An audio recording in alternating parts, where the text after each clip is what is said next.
everyone. Welcome back to Waterdeep Dragon Heist Resurfaced. I am Chell, a Balgura, representing the savagery and brutality of the Abyss. My fellow Balgura, I take down my enemies, keeping gruesome trophies for my victories.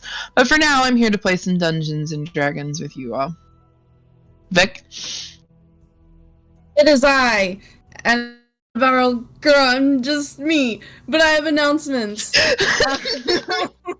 The first of which is a big shout out to our sponsors. Our first sponsor is Little Dragon Corp, which is a Canadian dice company that supplies all kinds of cool tabletop gear. You can check out their Twitter at Little Dragon Co 1 to stay updated on all their awesome products, and you can use the coupon code PROBONUS, that's PROBONUS, when you head over to littledragoncorp.com, and you'll get 10% off of your order. So please support them if you can. And our second sponsor is Cardboard Castle Games, a lovely game store local to the Evans, Georgia area. Please give them your patronage if you ever find yourself there, or check them out online. And don't forget to check out our other games as well.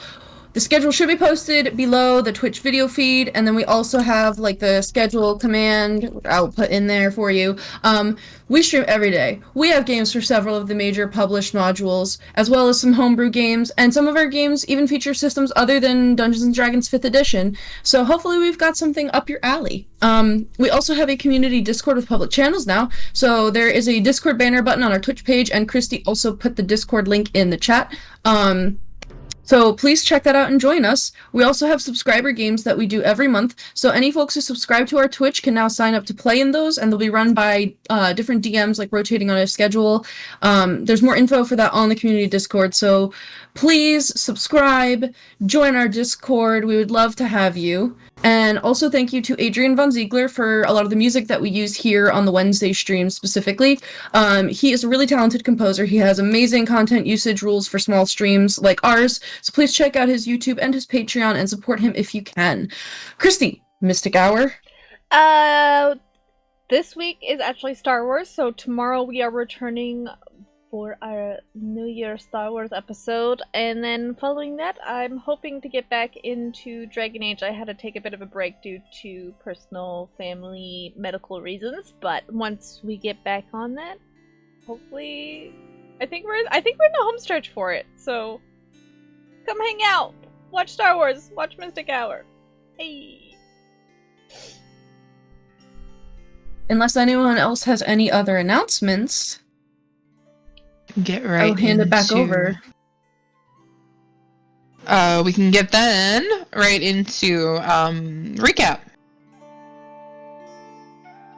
Oh my god. Okay, I can totally do this. I got this. We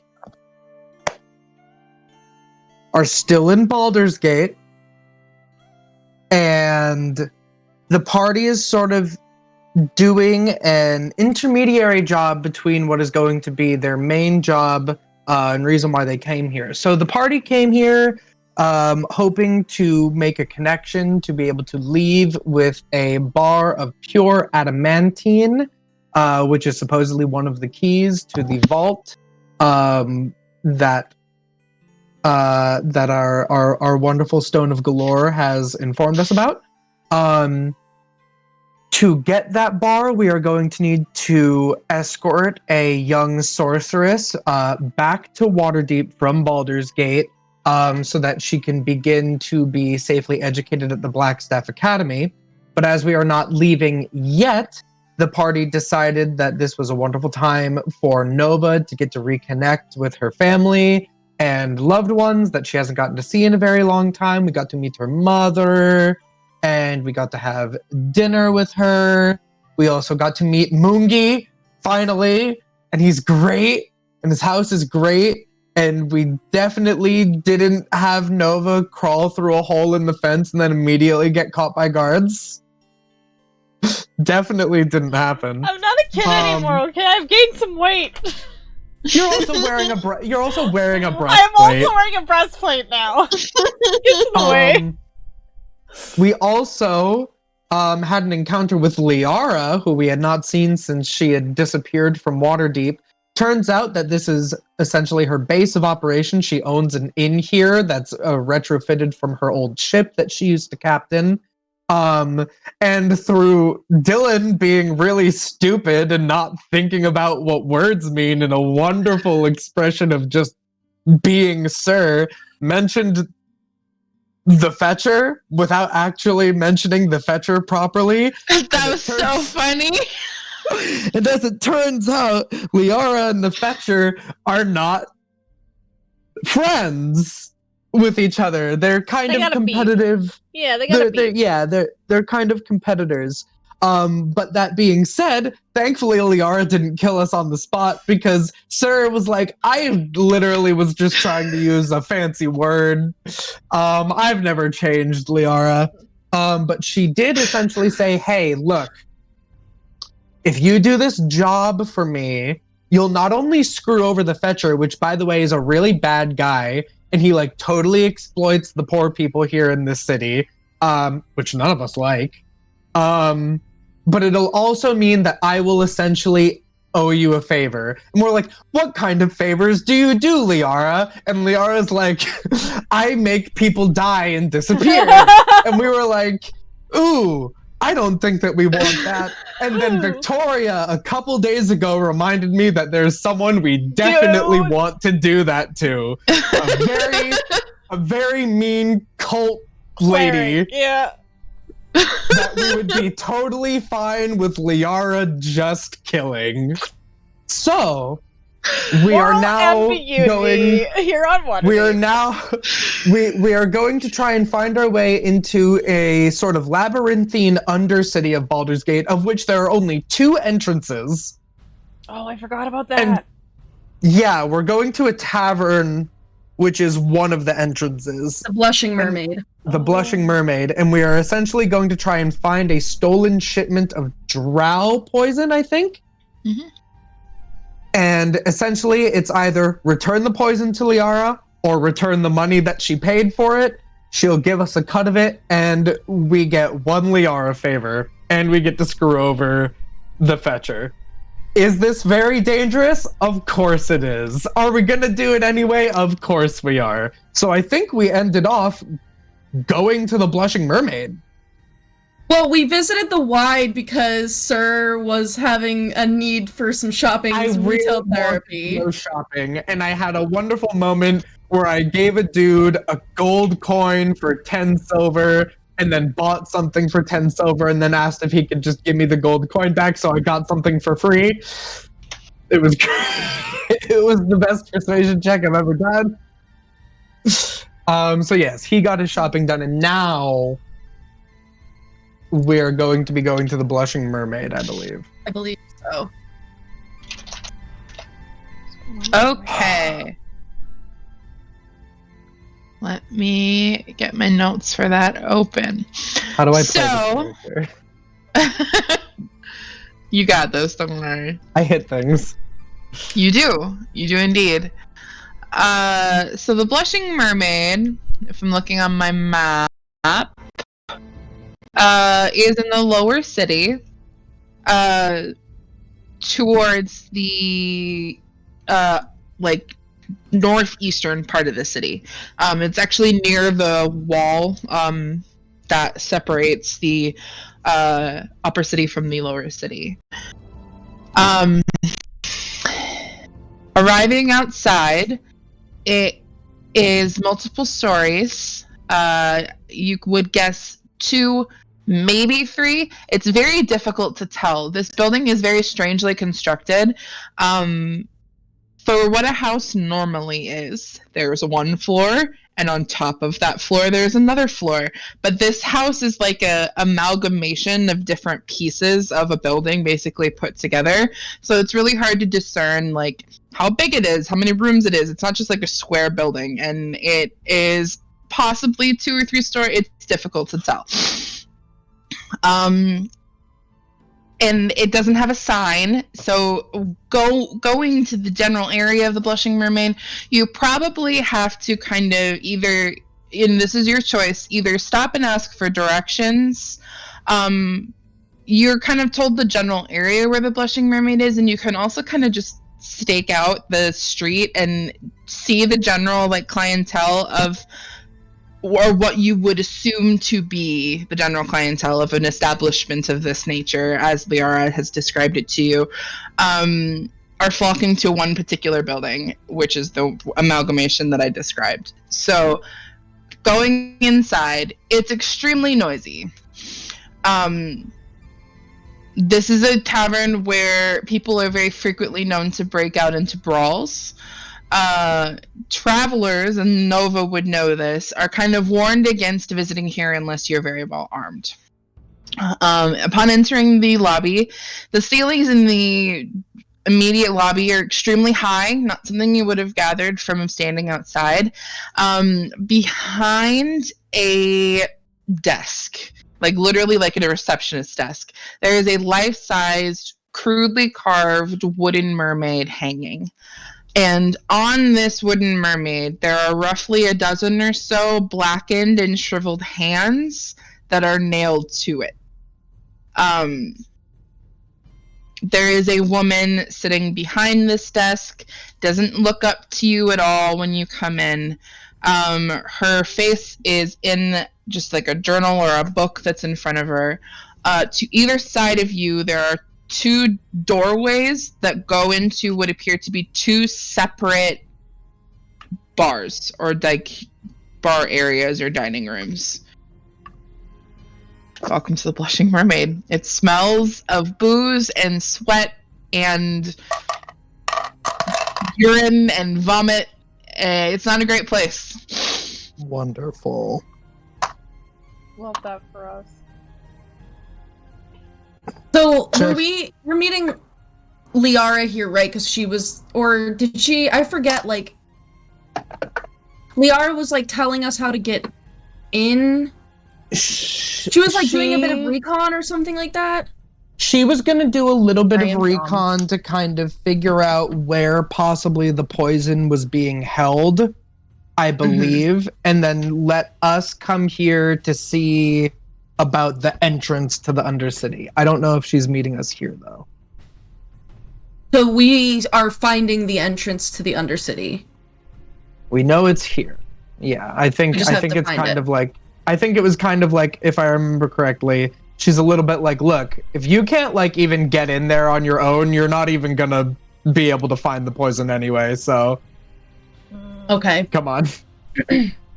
Yeah, at least sense. that sounds like a Liara thing. I'm pretty sure she did say something along those lines. Yeah, that tracks. Yeah. That tracks for me.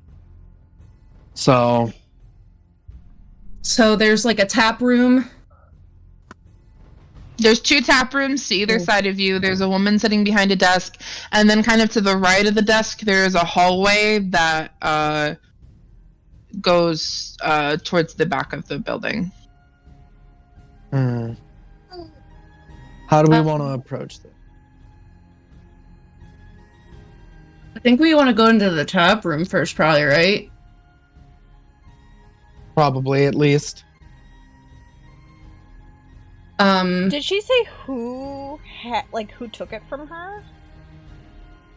Or just that she thinks the fetcher like scammed her. Held on to it. She paid the fetcher to fetch this poison for her, and then the shipment never got to her, so she's thinking he took the money and then just held the shipment. Wow, what a dick. Alright.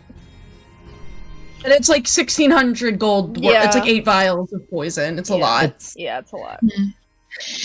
Alright. Yeah.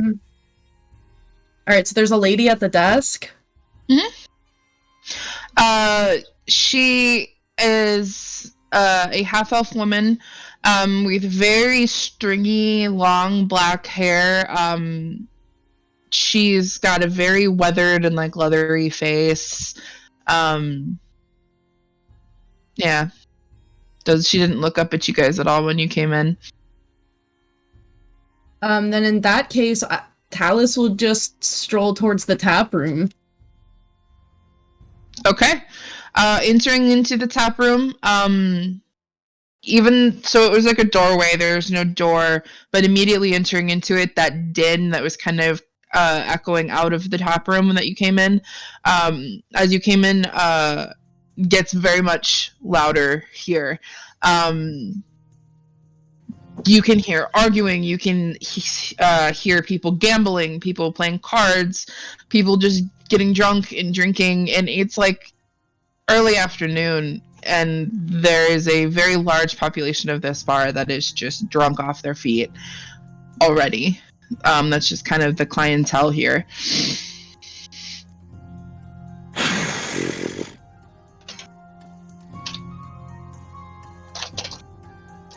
Doesn't really seem like the place where we can just sort of ask questions and expect to get answers. Yeah, I think it's... Maybe we should have a sit, look around a bit. Oh, I'm getting an echo. For me? Yeah. I don't have it. I can hear I myself. can hear it. Yeah, And I can see hang on. Chris's. I think it's my... Because I moved my microphone. Is there a open table, or are they all kind of filled? There are parts of tables that are not filled, and it looks kind of like a just sit down wherever there's room sort of situation. So if you'd like to sit down at a table that's already currently occupied, just not fully occupied, you can. Yeah, I suppose that's what we gotta do. Will Talis go with me? Yeah. Okay. And I'll look Yeah. back at Nova, and I'm gonna grab her hand and pull her too. Oh, okay. This is Sorry, I was Liara. producing and trying to make sure. We're No, not you're doing okay. it? We're good? Nothing. Leedly. Yep. Yeah, we're good. legally. Fixed it. Liara said that this is. Oh, dropping things on the floor. Get out of there. Liara said that this is a sort of situation where it's like, if you're supposed to know, you just know. So we can't just ask somebody. We have to. We know it's here. We need to just sort of. This is sort of a fake it, and you make it sort of thing, I think. I think it might And- be worth it to just have a bit of a listen and a look-see. Get a better idea of what all is going on in here. Yeah. Alright. Just give it a little bit of time, see if anyone's talking business, or none of us know thieves can't, so we can't really pick that out. Wait a But second. you've been- oh wait, have you been learning a little bit? Oh no, I know Undercommon. I And I know thieves' tools. I can read lips. So I Okay. could like watch like the farther people. So if you guys are listening to the general conversation around us, I could look at other people that we can't hear, and I can just read their lips. Yeah, Yeah. I only know one thieves' can't symbol, and it's the symbol for a fence, and it's like a line that has Right. like an S like sideways through it, and that's Waterdeep. Right. It might Yeah, be and that's Well, yeah, like that's- that's not like a That's not the somatic. guild. Yeah. yeah. Well, we can see if we can maybe pick out people that are trying to talk business without sounding like they're talking business to the best of our ability. We've been around a lot of thieves. Yeah. But we're not thieves Mhm. ourselves. Right. You are not indeed. Okay, why don't you guys roll me perception checks? Oh boy. Yes, sir. Because I wanted to also ask, the Fetcher is separate from the guild, right? He's kind of just a Yes. He's his different own pillar. entity. Yeah. We have He's like his own we have entity, like yeah. we have like Liara, who kind of works with the Fetcher, kind of works with the guild. The guild is the established organization, Thieves and the Guild. Fetcher's his own thing. Yes, correct. Oh my god. Yeah, that perception check is a 2. I forgot I'm not good. Wait, alright, you know what? I've got purple lipstick on, we're gonna go purple dice! For a moment, I lived in a world where I forgot that Sir can't listen. Hey, listen. Hey, listen, I got an 11. Hey. Okay. No. No. 8. Sorry, Cleo. You're fine. I wasn't telling you no. Sorry, I was telling my cat no. No. Can you roll a perception check for me? No. No. No. 24. I got it. Oh, okay. Okay. Okay. A lot of the conversation around you, in the direct vicinity of you at least, there's people who are arguing about the gambling that they're doing, accusing each other of cheating, betting drinks, betting weapons that they have, things like that. There are a few people that are complaining. You do hear somebody say, oh, I could do with a lot fewer adventurers in this town. They always come in and they drink up all the ale and take all the jobs, and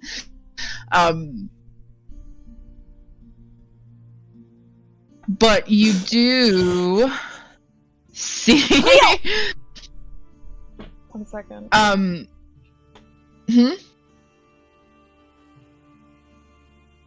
That's the cat is like on some next level belligerence, I think. Yeah, so I think she's just muted while she deals with it. Oh, that's fair.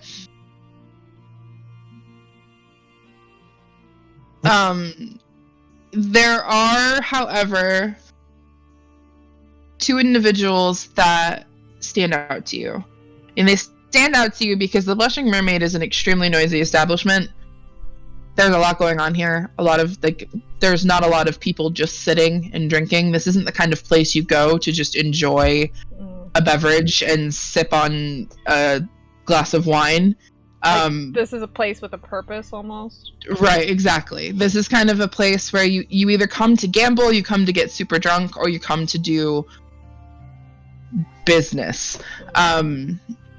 There are two individuals, one man, one woman. The woman appears to be a lot older. She's very slender.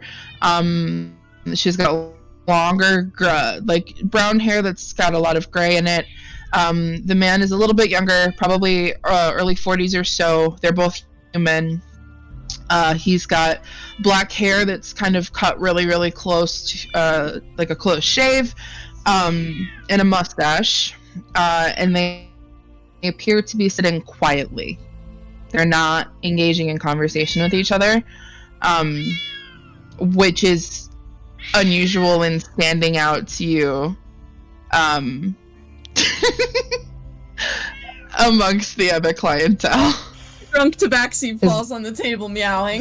Is that something that just Nova is noticing, or is it Yes. like the party collectively? Okay. Nova would note that. You two probably are only really noticing the argument from the people that are sitting at the same table as you, so that we're already occupying the table that was that you sat down at. They're arguing over the dice that they're using to gamble. One of the men is accusing the other of having weighted dice, and the man who's being accused is, I would never cheat a dice. What are you even talking? I am the most honorable man that you've ever met, and they're just like arguing over whether they're cheating or not. So it would be like, because I play dice, if I'm distracted. So it would be like, well, why don't you two do another bout and just switch dice with each other and see what happens? They both turn to look at you. Do you make a habit of pushing yourself into other people's business? Well, you're saying it so loud, you're making it my business. I'm trying to think here. Then you came to the wrong fucking place, man, didn't you? Well, if you're here trying to win dice, I'm just trying to help you out. Why don't you find another table and mind your own now? We don't want any part of you here. And you don't go sticking your nose into business that's not yours. I turn away. I don't leave the table, but I just turn away and ignore them now. They go back to arguing. I'll try. That's what I always did when I thought someone cheating dice. Sorry, what did Nova notice? Christy was distracted by my monster. You noticed that That's there okay. are two people, like, not talking. Okay, so They're just sitting with Which each is other. which is pretty unusual for this type of They're establishment. not talking at all. They're just kind of just sitting. They're sitting together. each have a drink in front of them that they're not really touching. The woman is just kind of drumming her fingers on the table. She's looking around and just kind of watching the room. The man looks like he's doing something in his lap, but he's like got it like under the table, so you can't really see what's going on. All right, I will mentally message my party and like tell them to like, hey, check that out. I will relay that information mentally to my party to like be subtle about it. Like, don't everyone turn around at once. No, don't look. Shh. This cat. He's doing something in his lap. Is my mic there? Okay, now it's working. That was weird. There you go. 1 second. Nova stands up to kick the cat out of the bar. BRB. Out you go. Okay. Nova beats the shit out of the tabaxi who fell drunkenly on the table. Maybe they are talking. What if they are talking, but they talk sort of like how we talk? Maybe.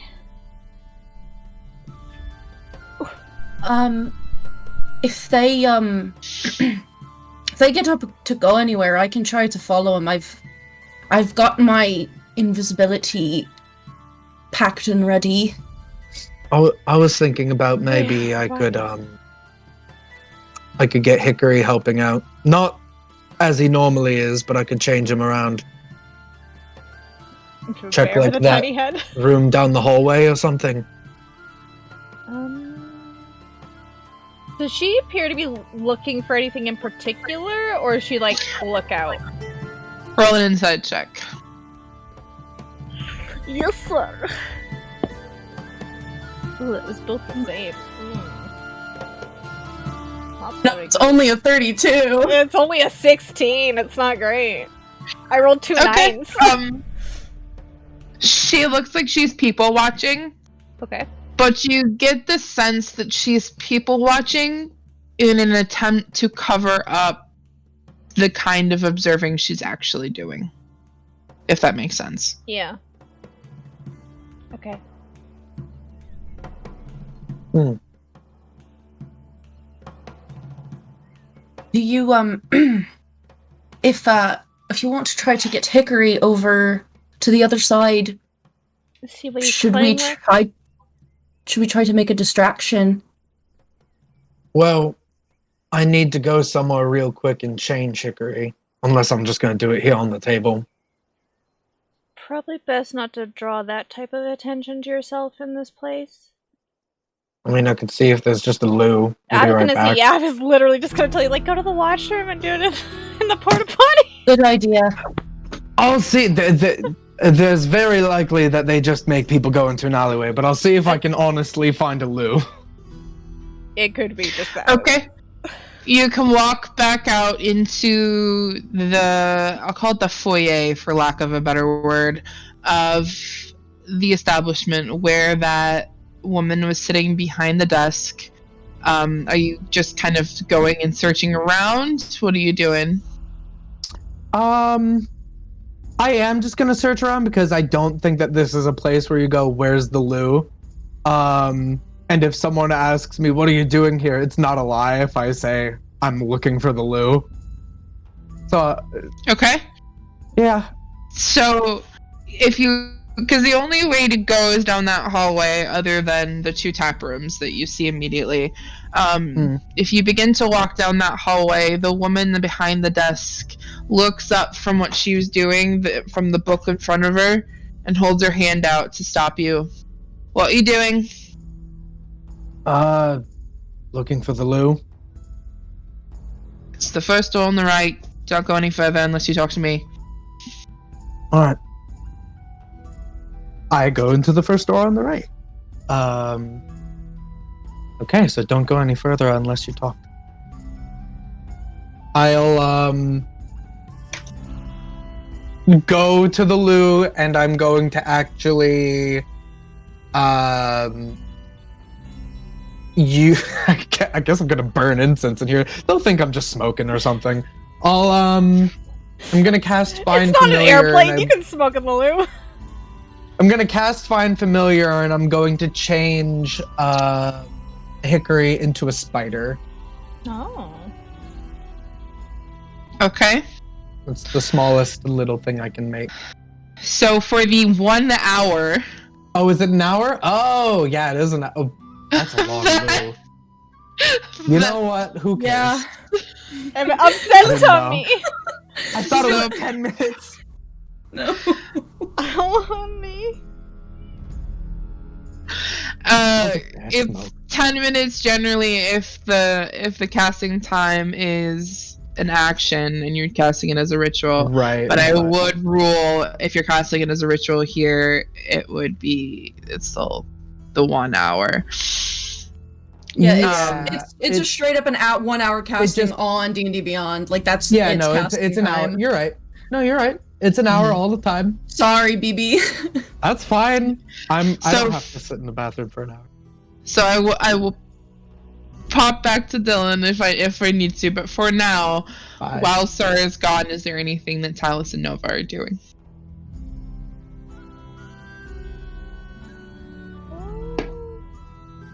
I guess I'll order us drinks to make us look like we're just waiting for him to come out of the washroom. I'll get out my dice, because I have a set of weighted dice, and Nova and I will just casually, if she wants, we'll play dice with each other. Okay, in order to order drinks, there aren't runners that come around and take orders. Okay. So in order to get drinks, you do need to go up to the bar. Okay. And they have ale, whiskey, vodka, rum. And that's it. I'll get 3 whiskeys. Okay, a copper each. Yes, sir. And if you do take a sip at that whiskey, it is rough. It burns. That is very low quality whiskey. Sounds about right. Nova, I think one of my eyebrows burned off. Do I still have eyelashes after I drank that? The fumes? It burned a little bit. Yeah, they're a little curly. Oof. Wow. So the men sitting at the table that were playing dice, eventually their arguing die down a bit. They go back to playing, and it's more playful banter back and forth than anything else. But when you guys begin to drink at the whiskey and have this little bit of conversation between yourselves, he turns to you again, now that Sir is gone, and says, "So I'm in here every day, and I have not seen any of you 3 in here before. Is this your first time in the Blushing Mermaid?" I suppose it is. It's my first time here. I mean, this one, she's lived here her whole life, but it's just never a place. I just got It's back really in town freaking after a few years, so... Wow. So you just got back in town after a few years, and you chose this shithole of all places to come and drink. Why bother spending time with hoity-toity people that think they're better than everyone else when you can get to look at the real people of the city? Is that not what you are? Real people? Well... So I think you're better than everyone else. Oh, not at all. I mean, if our friend gave you that impression, I'm real sorry. He just likes to make jokes. In fact, you know what? As a measure of good faith, let me buy a round for you 2 lads. What are you drinking? Ale. Alright. Be back Ale. in a jiff. And I will go up and I will go order 2 ales. Okay, 2 copper. It's a bit of a... Ordering drinks here, it's a really, you have to get the bartender's attention, who is doing 20 different things at once, because there are no runners, so it's just one dude back here. So you have to shove your way into all these people that are here to actually be able to get in there. I feel like and get Talus an order, is way better at that than I am. He, especially because Talus, I believe she's very short, isn't she? Yeah, I'm like 5 feet. Yeah, Nothing. Yeah. So it's a little bit of an effort, but I think Talus has enough of an imposing presence that it doesn't take you too much to get in there and to get some ales. You can come back and you can give it to these two men. One thing, when the bartender hands it to me, I will slide a gold piece into his hand and say, "You're doing a good job, buddy." Takes it, holds it up, bites it between his teeth, pockets it, and he doesn't say anything to you, just kind of like nods and thanks. That's how you keep his attention. Now you're gonna serve me next. Yeah. When you get back to the table with the ales, they take them and they take a big long swig at them, and then he continues speaking, saying,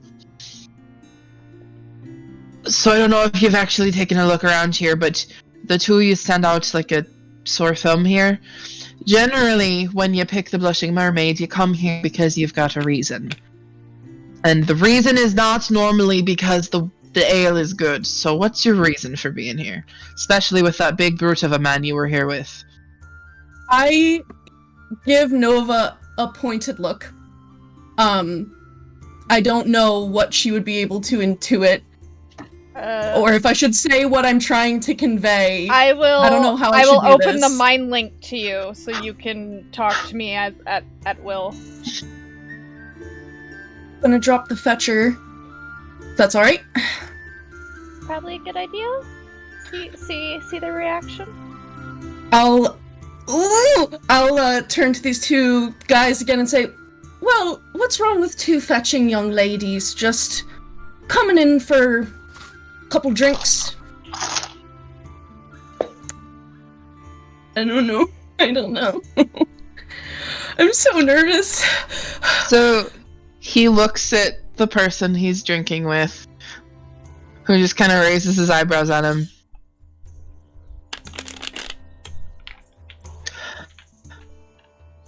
"I don't suppose there's anything wrong with that."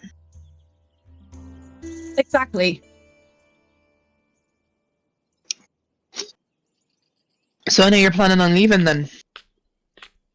Fuck. Hold on, I gotta think. When are we planning on leaving? Oh, fuck. Shit, we don't know any codes! Like leaving here? Like leaving the bar? Or like leaving the city? Because Nova's like, Well, we're leaving when we find what we came for. "Oh, what did you come here for? Why are you looking? Wouldn't you already know?"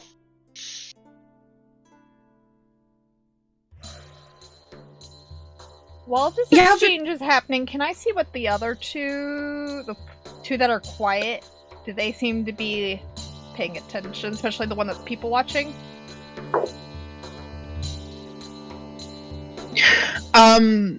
So the man who is doing something down in his lap, you see him kind of do, his hands kind of move, and then he moves down to the floor to a bag. Looks like he's putting something into the bag. The woman does not appear to have noticed you guys yet. Alright. While Talus is engaging, like, I'm half paying attention, but I'm mostly focused on those two. Okay, good to know. Well, you see, lads, we were given a tip, but it was just a tip. We kind of have to do the legwork given just a tip. Sorry! 12-year-old Christy just showed herself! Sorry! Unfortunately, we don't necessarily have the means to just find out everything we want to know without doing a bit of work, and we don't mind getting our hands dirty. It's something we're used to. So we followed the tip here, and now we're trying to figure out our next steps, but it's gonna take some time. So you weren't called upon. You weren't fetched, so to speak. we're looking to do the fetching, or calling upon someone to find something. You know, if you happen to have any information about where we might find someone, I've got a bit of gold that I could pass along for good information. How much gold?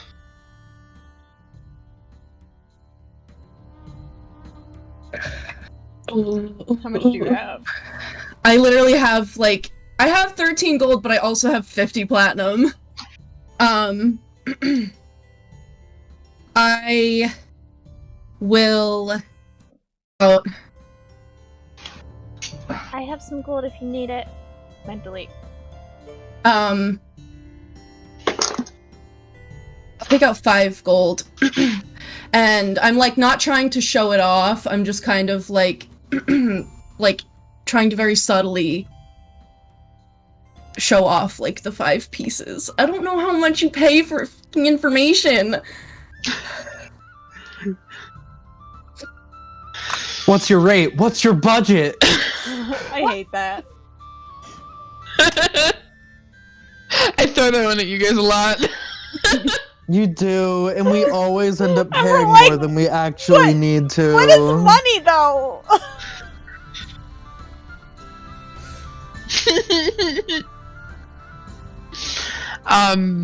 Would this be He kind of leans satisfactory? forward.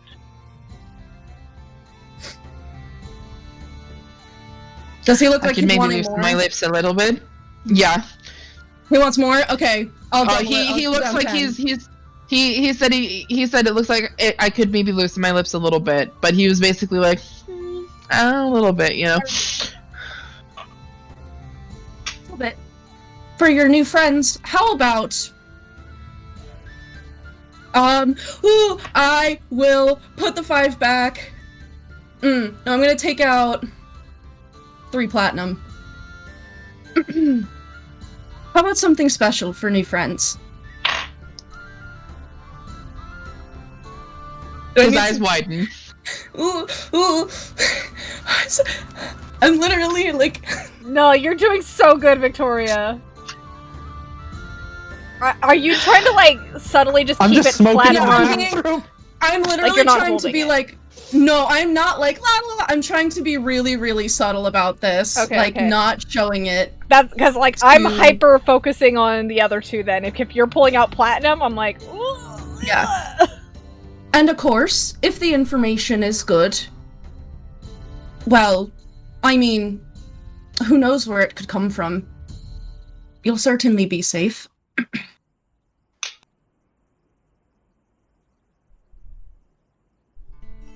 I can give yes. Yes. Yes! The 3 platinum immediately changed the game for him. Well played, Talus. Let's just hope this leads somewhere actionable. By the way, that guy put something into a bag, just so you know. I'm keeping an eye on them. Pass him the 3 platinum. I'm removing it. It is removed.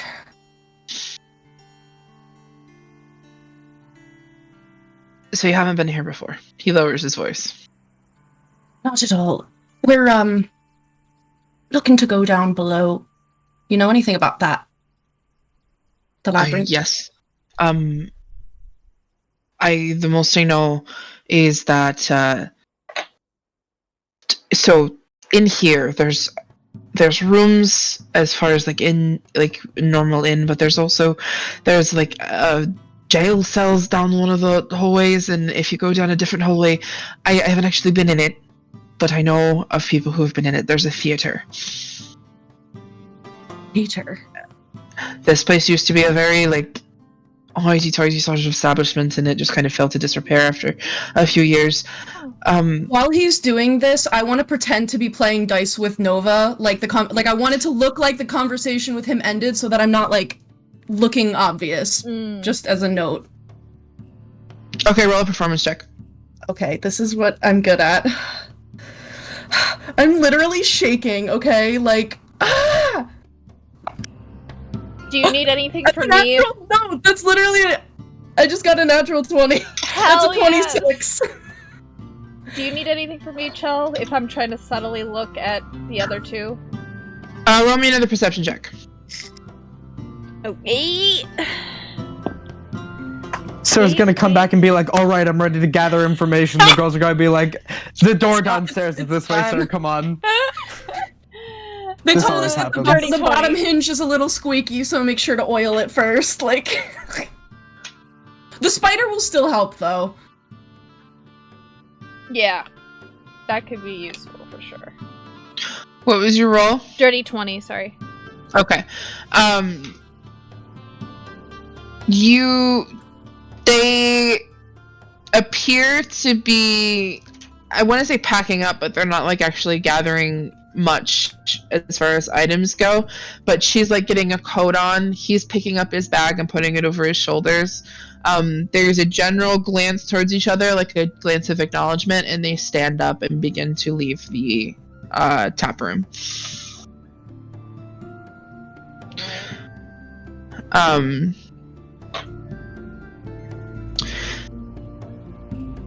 Before I continue with talking with the theater, I'd say probably about 20 minutes or so has passed at this point. Sir, you hear a pounding on the door. Yeah. Hey, you've been in there long enough. Some things take time. He doesn't know that the girls are ready. He's sitting there above the incense like, why does magic take so long? Why does magic take so long? Why is this a one-person bathroom in this whole place? It's also not great. It's like a single like 10 by 10 room with like 3 chamber pots, and it smells terrible. The chamber pots probably haven't been emptied in like 2 or 3 days. Yeah. Why does Sir just always have the worst time? I'm only a third of the way through this ritual, guys. Do what you gotta do. There are other people waiting.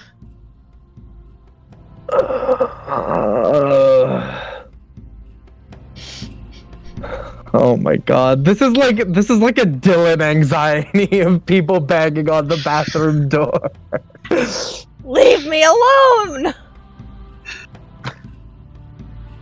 Mate, some things can't be rushed. It's gonna be real bad if you're gonna be a little bit impatient here.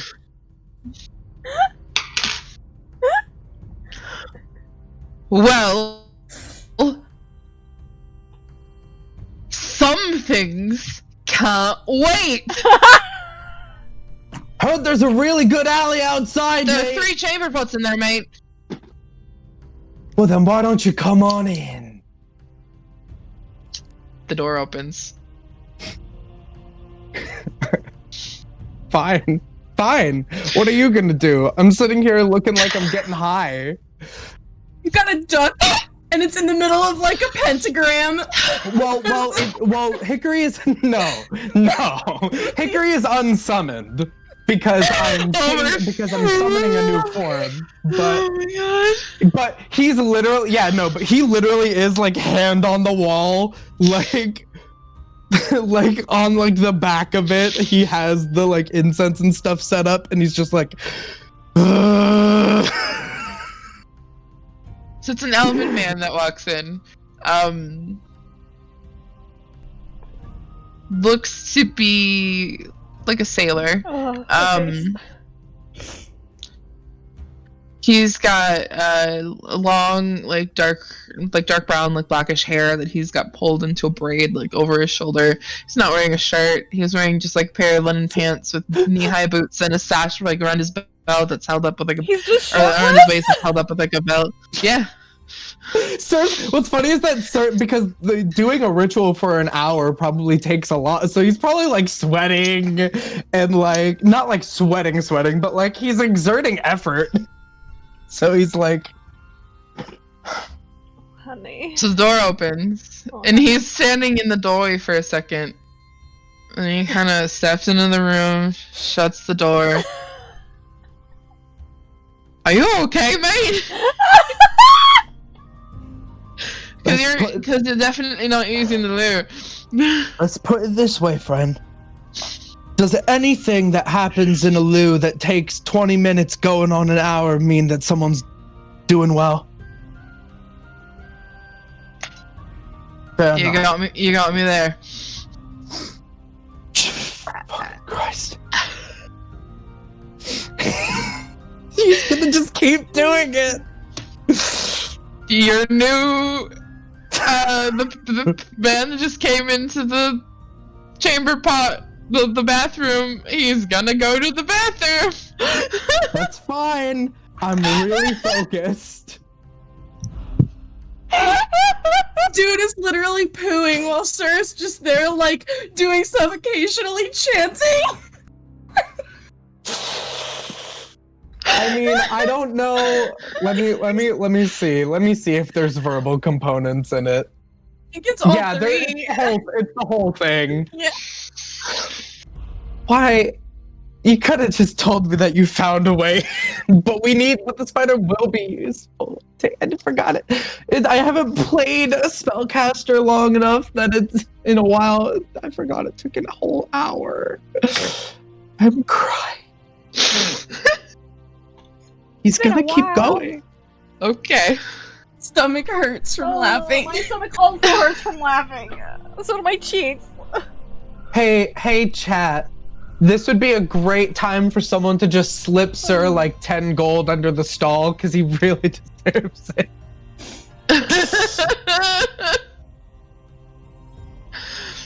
Okay.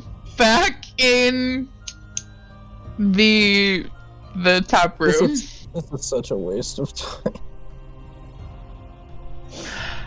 This might be one of the funniest things that we've ever had happen. So I don't actually know where it is or what it is, but I know that it's in this theater. And the theater's in this building. It's not something that she can just walk into, though. There's probably some sort of a password, right? Yeah, I don't know what it is.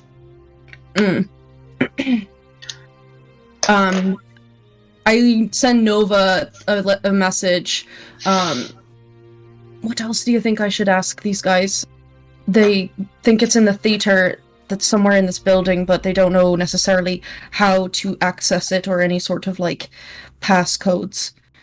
Should we ask if there's someone in here who might?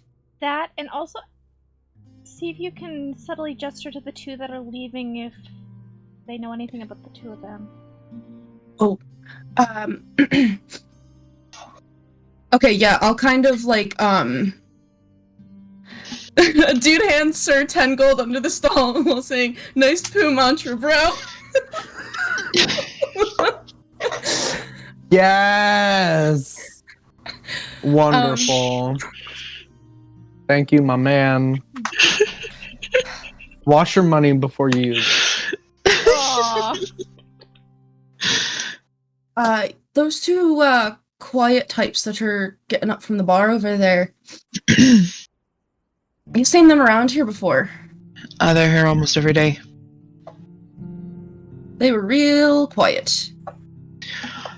They always are. I don't know what they're doing. They usually come in, they get a drink, but they never drink it.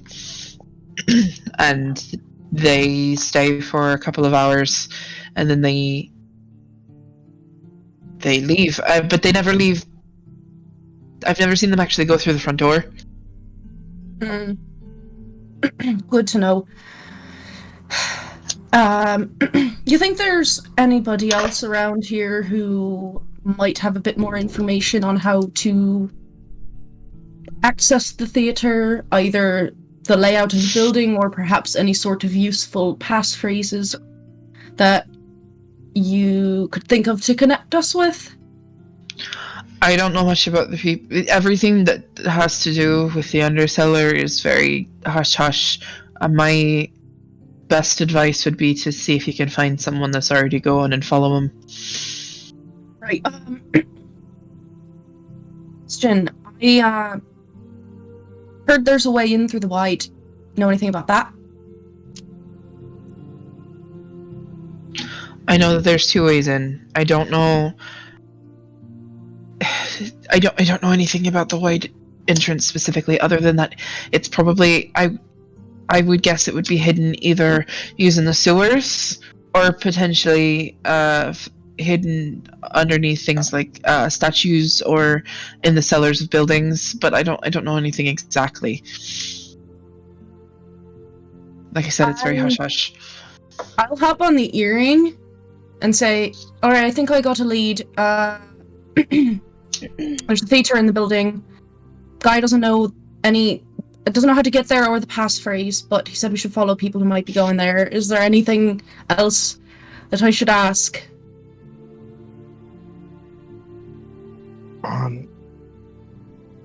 Sorry, magic takes a while. I can touch it and think, right? I don't have to talk out loud. Mm-hmm. Okay. Because he's having to think of the spell and talk at the same time. So he's like, if they've never been in, then they've never been in. So there's probably not much more they're going to tell you. Sorry I'm taking so long. I forgot this spell takes so long. I've never had to cast it in a while. It's fine. It smells so bad.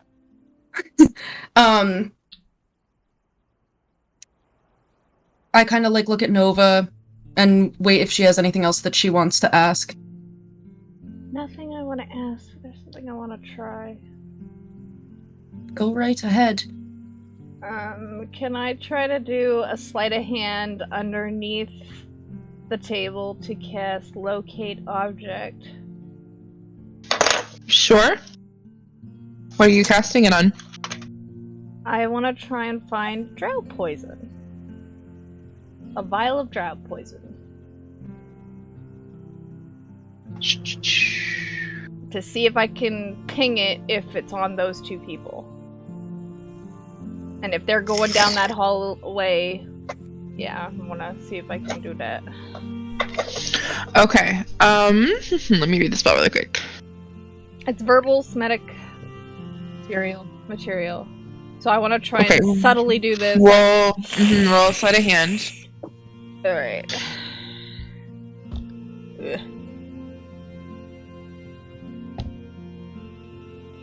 Okay, not the worst. 18? Okay. So you're pretty confident that you're able to cast a spell without drawing attention to yourself. You don't get an immediate ping off of draw poison with these 2 people. However, while watching them in order to cast this spell, you watch them walk up as they're leaving. They walk up to the bar. The woman orders 2 shots from the bartender. Picks up 1 shot. The bartender takes the other. You can read lips, correct?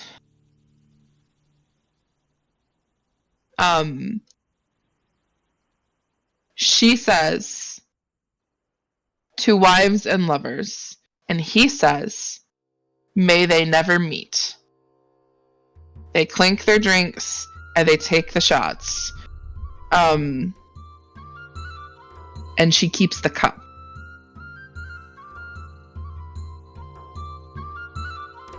Could I see what specific shot, or is it just a general shot?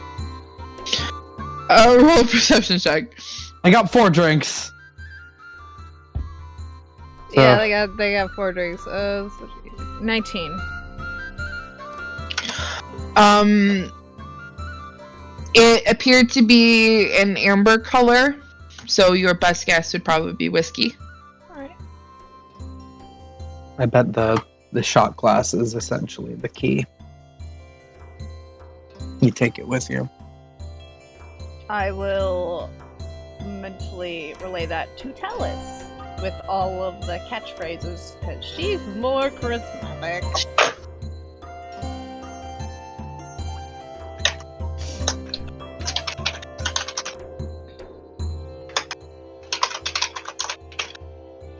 And through the earring, I'll say, I have locate object up, but I'm not pinging any draw poison here. Not yet, anyway. But I have about 10 minutes. And I think perhaps we should start moving.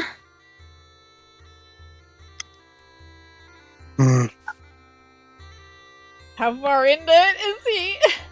Yeah, how long has he Probably been about gone? a half hour. Oh, honey. Y'all, I don't know if it's worth it. It's up to you. It could be worth it. It might help. Because you We don't have not to, like... have... Huh? Because you left your man's all the way in Waterdeep, right? Bramble? Yeah, Bramble's not here. Bramble's in Waterdeep. So this is the only familiar we have. At the Yeah. moment, yeah. All right. Unless Bramble dies, then I resummon him, like, here, which I'm trying to avoid doing.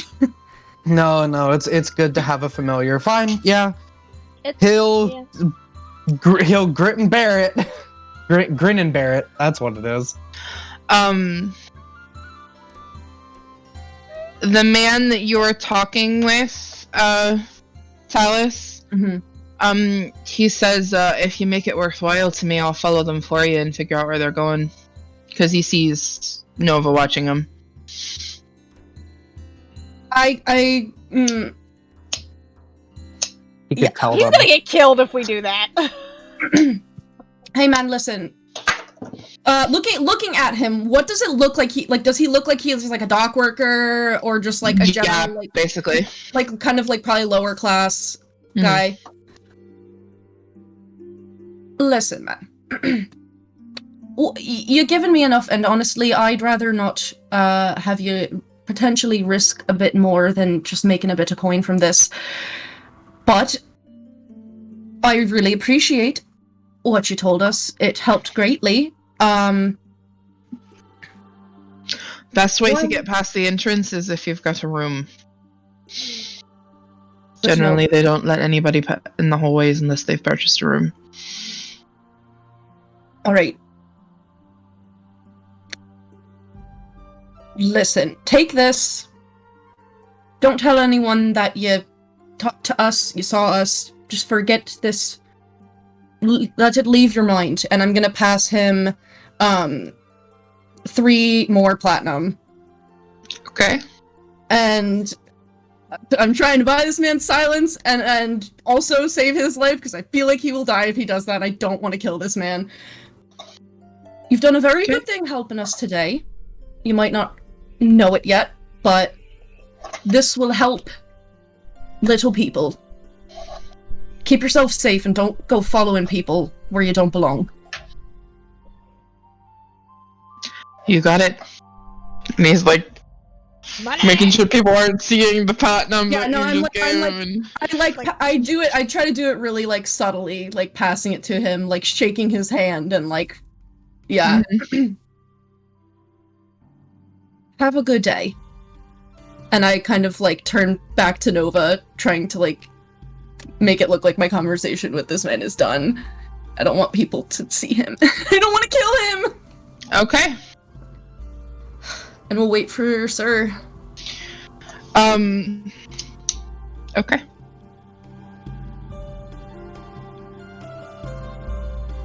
When she did the wives and lovers, may they never meet, did they go down the hallway? They walked out of the tap room that you guys ran, which is the one to the left, into the main entrance area. And then yes, it looked like they turned to walk down that hallway. Good. Okay.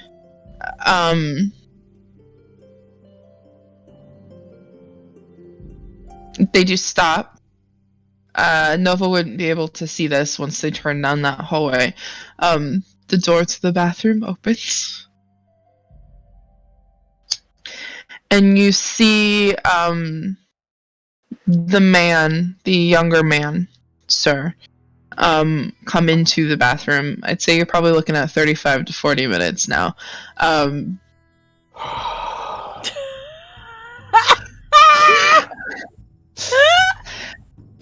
We're 12-year-olds. Toilet humor. Listen, if I know anyone's got my back on this situation, Scott has my back on this situation. Oh no, I got you, honey. You got me too. I got you, honey. Don't worry. He comes in and he puts his bag over his neck, so it's like a over the shoulder bag, so he doesn't have to set it on the ground in this room. And he stops and he just looks at you, just like, okay. I look over at him and I look him up and down and I go, okay.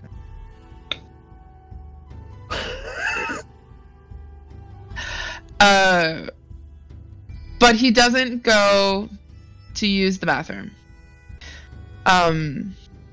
He steps over the chamber pots to the wall, where he runs his hand across it, stops at a point, runs his thumb over it,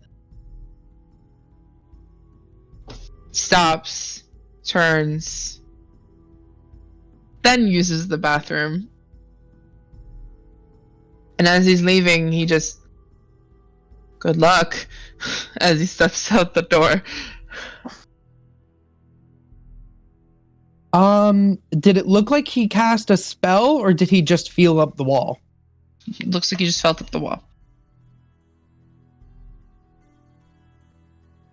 Am I alone in the bathroom now? Mm-hmm. One of those two people that you were looking at just came in here and just rubbed his hand on the wall. Like he was feeling for something and then just left again.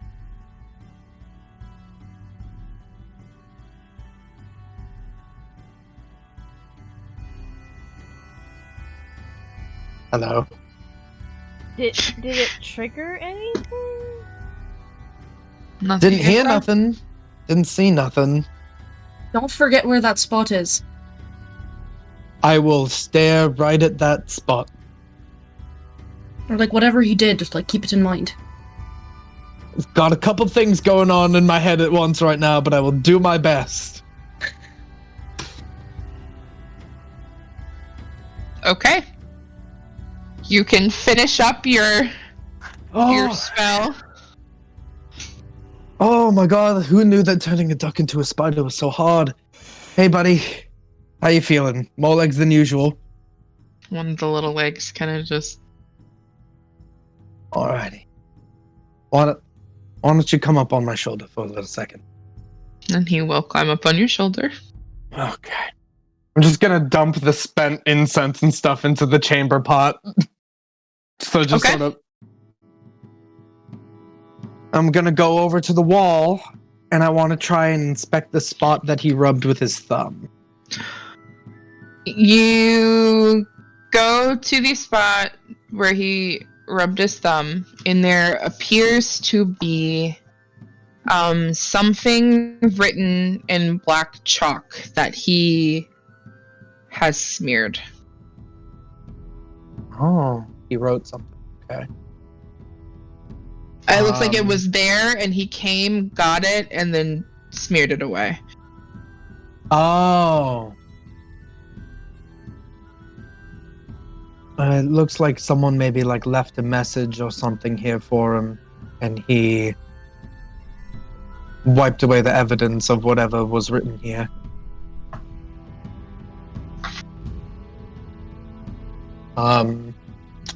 Is it thoroughly wiped away? Is it just a smear? Are you trying to discern what might be there? Yeah. Roll an investigation check.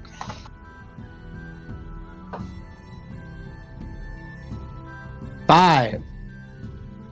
5? Yeah, You can't tell what's there at all. I have no idea.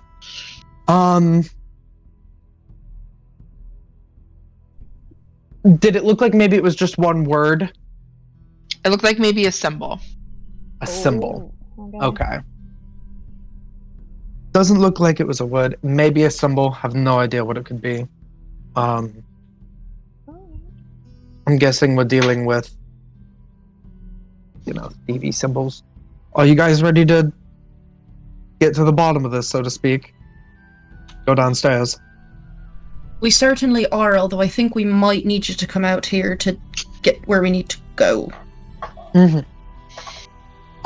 I will finally come out of the loo. Okay. And I will meet back up with my party. I think that's a good time to take a break. Alright. Coming out of the potty. We all go potty in real life now. Oh my god. Mhm. We will be back in like 5 to 10 minutes or so. Alright, BRB fam.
back.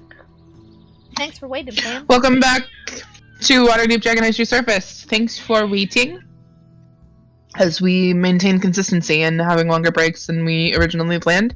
But that's okay, because we are back and ready to play some D&D. We left off, I believe, with everybody kind of coming back together. Alright. So, sounds like you two got a lot of information while I was... What is your problem? Jesus. 1 second. She spilled something. Something about Oh, no. ordering drinks and a theater. Yeah. On the earring, there's apparently like some jail cells and a theater somewhere in the bar, but if we go and order, I think it's a whiskey shot with the bartender, and say, 2 wives and lovers, the bartender will say back, may they never meet, and we keep our shot glass. And it seems like that's how we potentially get somewhere. This lovely gentleman beside us, though, did also say that getting a room is one of the easier ways to get kind of towards like the back of the bar, like the other areas. So, The That's what we lady at the desk was saying if you go any further than the loo, that you need to talk to her. So she's probably who you get a room with. I wonder if we show her the shot glasses. Well, do we need a room? So, I mean, I don't know that those people had a room. We don't know. How'd the rest of your dice game go? Are you're saying that to those guys? To those guys, if Oh, okay. they're still by. Yeah, they're still here. Fine. Though my pockets are a bit heavier thanks to your friend. She's nice like that, isn't she? Indeed. Indeed. Alright. Want to order some drinks? I think it's worth a try. And if Alright. drinks don't work. Do we all go up? Does just one of us need to, and then if we're all together, it's fine? I think all 3 of us need to go together and do the... Because they There both was had the 3 shots, but shots. only one of them said, right? Mhm. And then because the bartender also gets a shot, so we would be ordering 4 shots. Right. Okay. You guys want to do that? Sure. Yeah. Yeah. Let's go up and let's go up as a group of 3 and order 4 shots of whiskey. Okay. The bartender's attention is immediately on you, Talus, given that you tip very well. What can I get you? 4 shots of whiskey, please. Easy enough. Copper each, as he's pouring them. Think. Think. I'll pay for mine. I'll pay for the mine and the bartender's. Okay.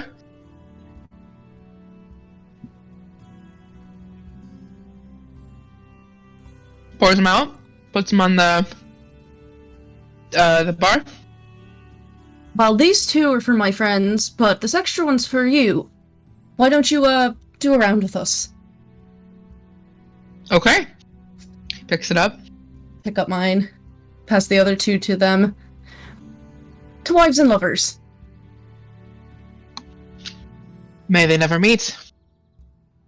Yoink. Takes a shot. Keep the glass. Keep the glass. He takes 3 glasses, but lets you keep 1. Oh, can we keep 1 glass for the Keep group? 1. I don't keep my glass. Here you are, good sir. Clean it. Take all the glasses. They're gonna start pouring whiskey in bowls. All right. So, did the one gentleman that came in and checked the wall, did he go back to the tap room, or did he just come out of the bathroom and go finish his He way went down the hallway? hall. He went down the hall. All right. So I think as long as we've got this, we can just go back. Alright. Oh, Although I was just in that bathroom for an hour, so Talus, maybe you can hand that one over. I was writing a long evil message to very bad men. Just like on the bathroom wall stall. In Sharpie. Yeah, For a good time, Carl. Call. it's like it's like that song. So we will go around to the lady. Jesus, She'll stop you again. You can't go past unless you get a room. I will show her the shot glass. Should we get a room? No, go on by. Thank you. And walk. Walk down the hallway. It's a long We did it! hallway that ends in just a left turn. But as you get to the left turn, you notice that the ceiling is starting to get a bit lower. Like you kind of have to like duck a bit. But then it gets taller. The rooms are like very strangely spaced apart. There's a set of stairs like 20 feet down the hallway that you go up, but then it immediately goes back down. And at the top, there are 2 doors on either side. And there's like a landing above that doesn't have a set of stairs attached to it that like probably had a set of stairs attached to it at some point. This is a very confusing building. Stairs that go nowhere.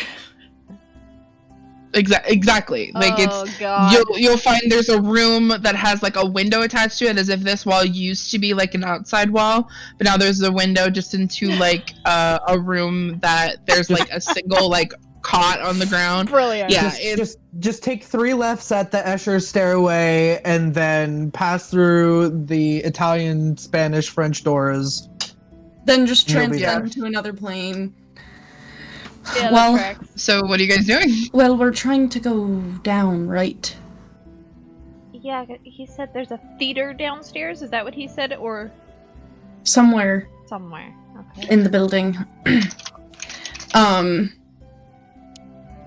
So is the staircase to nowhere like the only thing that we see, or like does it seem like there's any ways down? That's the only frame of reference that I have, is that we need to potentially be trying to go down or like to a theater. So like any large doors or anything going down. Okay, so you're trying to find something reminiscent of either a theater or heading down. Yeah, like Yeah. theater door, like Okay. theater style doors, or a way down. Okay, go ahead and roll me an investigation check. All of you at disadvantage. All of us at disadvantage. Because this building, like I said, it's extremely confusing. None of it makes sense. It looks like it's an amalgamation of multiple buildings. okay. It's weird. Investigation. 14. Investigation 9.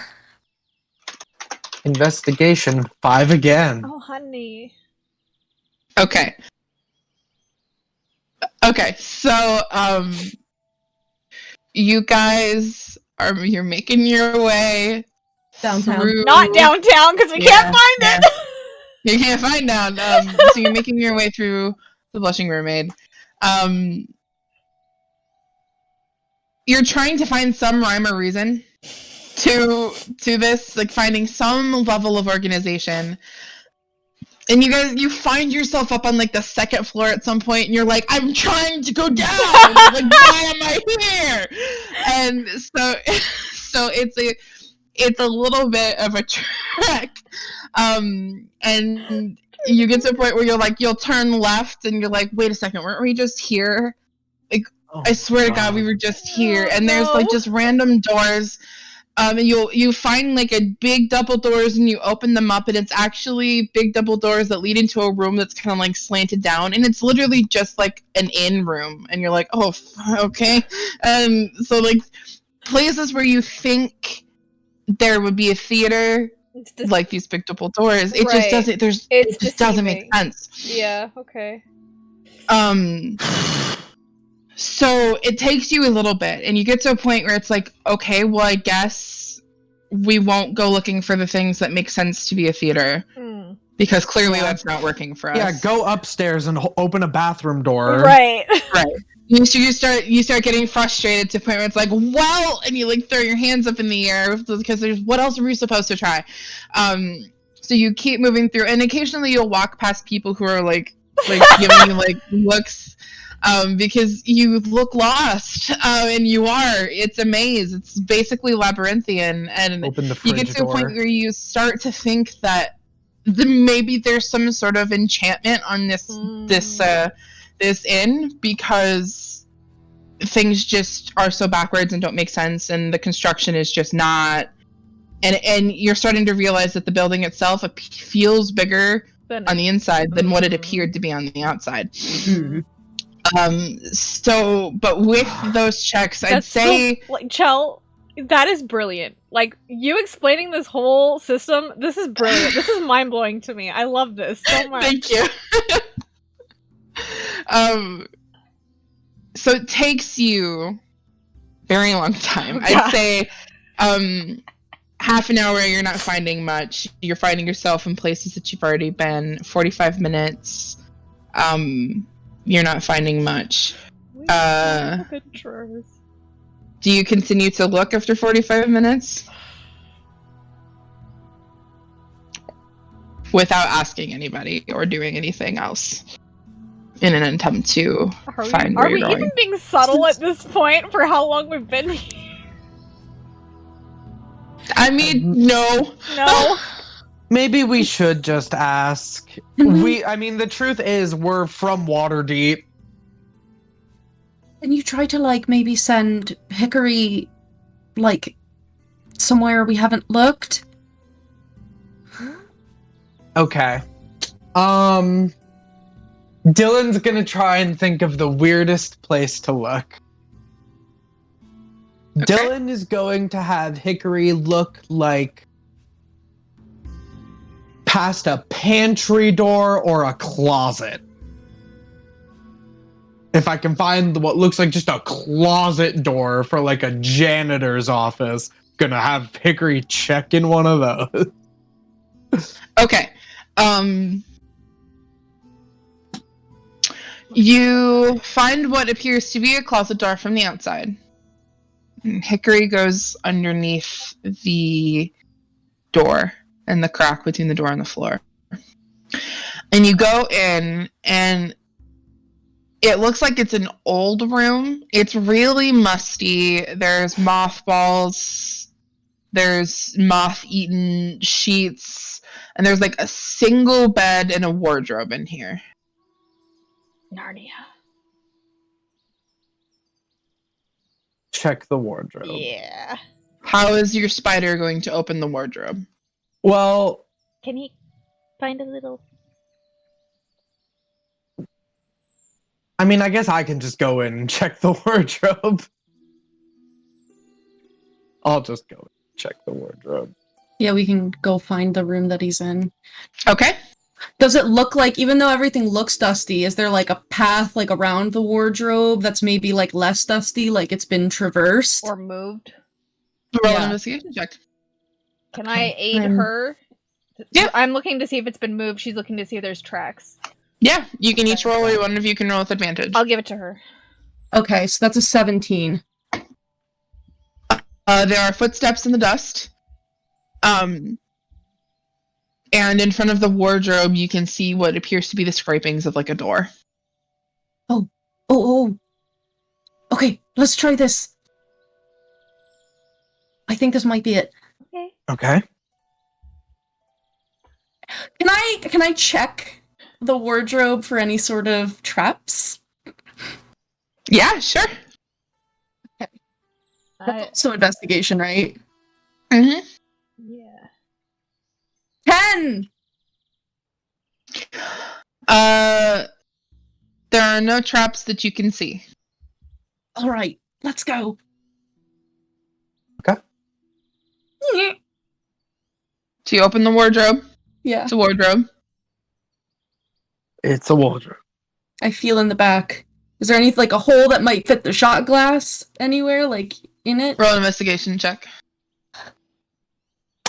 And I was like, the shot glass is the key. Literally. I don't know. Could be. It's a natural one. It is a 1. Oh, honey. You can't find anything. You said there. I mean, it are looks you like there's feeling a- around, or do you have the shot glass on it and you're just like doing? I'm like looking for a place that the shot glass fits. Mm. Like I thought it was like the key. You said it Like a looks like doorknob. there's like door Marks in front Marks. of the in front of the. wardrobe. Oh. Should we try This pulling is the it. wardrobe? It's Should the we try thing- pulling? It's the not being able to open a door in D&D. We're doing it. Are we gonna? I think. Is the wardrobe like up against a wall? Should we try? Yeah. Can we just pull it? try and, pull can it I for try it? and Yeah, like try pulling mimic the whole thing. the The movement of the wardrobe dust? pulls away from the wall Hell Yeah. yeah! Meet! Yeah. We did it! and reveals the door. We did it! Okay, is this one? Does it have a doorknob? No. The only thing on it is a small circle that is kind of like carved into the stone. I put it in. Teamwork, guys! We did You it! put the shot glass in, and inside there's something that depresses when you push the shot glass in. And the door itself depresses from the wall and slides open, Hell yeah! leading to a set of stairs. This is such a complicated way to find a place where there's only 2 entrances. Yeah, Oh my why? God. Hidden. Okay, let's go, y'all. Yeah. I'm gonna try and stealth. I'm gonna try and be quiet. Yeah, we're trying to be sneaky and close the door behind we- us. Are we Okay. are we sneaking, or are we like moving carefully? I think Like, moving are you, carefully like, is more Moving carefully. because I don't want to trigger anything that's gonna like explode in our faces. Okay, so instead of actually, you know what? I will call that a stealth check. Not necessarily that you're trying to be quiet, but Just- you are using that dexterity Yeah. to just be careful. Tread carefully. We'll call it a stealth Okay. check. Yeah. I think that's fair. That's what I wanted to do. Because I Yeah. feel like at this Oh. point we're not being stealthy. They've already seen us Yeah. lost. Like, I just don't want to. There, Yeah. there's a lot of times I want to move carefully, but I don't necessarily care about being seen or Right, heard. I just don't right. want to trigger something. Yeah. so. Okay. That's a 21. 16 plus. I roll at 18. disadvantage, even so. Okay. 13. So this narrow flight of darkened stairs, do you close the door and the Yes. wardrobe behind you? Okay. Yeah. Goes down and ends in a what appears to be a very spacious and dimly lit common room. There are a couple of iron braziers and an array of like flickering candles that are providing the very, very dim illumination of this room. And there are roughly half a dozen people sitting at tables and chairs as if this were like a bar, like a tap room. They are kind of speaking in more hushed tones as they drink and eat amongst themselves. There is kind of a long wooden bar that's dominating the wall. You kind of come down the stairs and around the wall, and there's a bar like immediately right there. Behind which a very gaunt and bearded man is leaning against the bar with his chin on his hands. You appear to have entered into some sort of tap room. Second bar. Half dozen people. Are there any? So there's like the bar is immediately off to the side. Are there any other like hallways or like doors or anything? two doors. So you come down the stairs and you kind of move into the tap room. And when you come around the corner, there's the bar and there's the tables and chairs. There are two doors that are immediately on the north wall. One to the right, one to the left. Okay. Should we try the drow poison spell again? Like the locate, or should we just take a seat and try to act casual? I mean, I I can say Are you I'm still? hearing- No, Is it's it still gone up? because we were waiting for you. Oh, it's way gone. That's it's super way gone. gone. It's way That's gone. right. I don't think it's gonna be here. My debate is whether or not this is the time to start like being like, look, we've made it down here. We're here to collect a ship. Right. Yeah, So, that's 'cause kind of what I'm- That's kind of like we find the fetcher and be like, yo. Please just give us the shipment. Yeah. Like, That's kind to of try to avoid fighting. There was business. Yeah. We're here to we're here to collect. Yeah. The shipment didn't show up, so we're here. Yeah. Yeah, that's So- kind of what I was thinking. Me too. So I think this is like we need to start. I think we need to now start I talking can. about like I'd rather we're looking for a not, case of poison. Because I've Yeah, already burned yeah. spells, but I will leave that in my back pocket if they're going to be like difficult. If they're not gonna show us anything or give us anything, I will use it then. But Yeah. I think first and foremost, I agree with you, Ink. We should be the collector role. So Yeah. does the bar have any stools? Like, are there any people sitting at the bar, or is it just the bartender there? It's just the bar. There are no bar stools. Okay. Oh,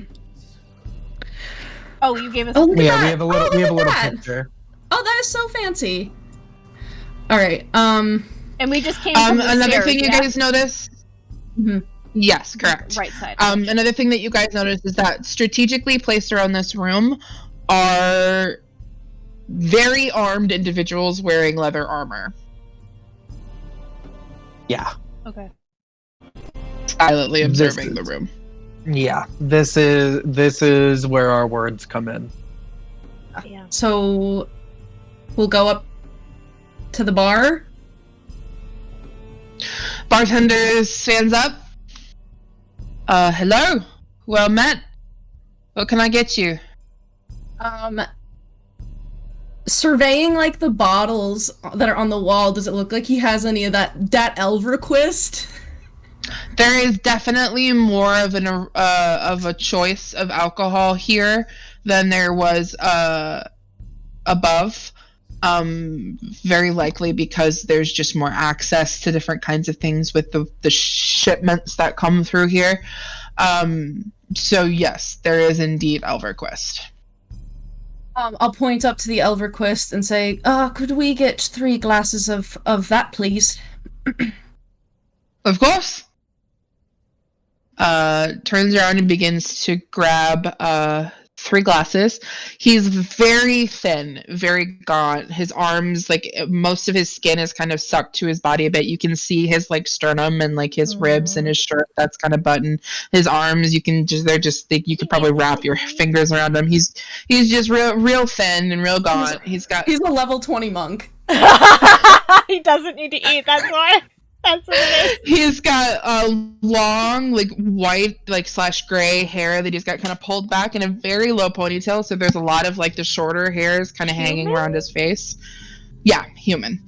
But he'll put the 3 glasses and he'll turn and he uncorks the Elverquist and begins to pour glasses. I see everyone who passes through here. That'll be a gold each, by the way. I see everyone who passes through here because, and he points to the stairs, and I haven't seen you before. So what is your business in the Undercellar? I look to my companions to see if anyone's gonna speak up. Yeah, I'll go. While they're I feel discussing, like I was talking. I'm gonna look for the other 2 and see if they're here. In the room, no, you do not currently see them. Okay. We're some out-of-towners. We've been brought in for some business. We're here to collect a shipment that didn't show up. Interesting. And who are you collecting that shipment from? I might be able to point you in the right direction. You've come down here without a guide, and that in itself is very interesting to me. understandable.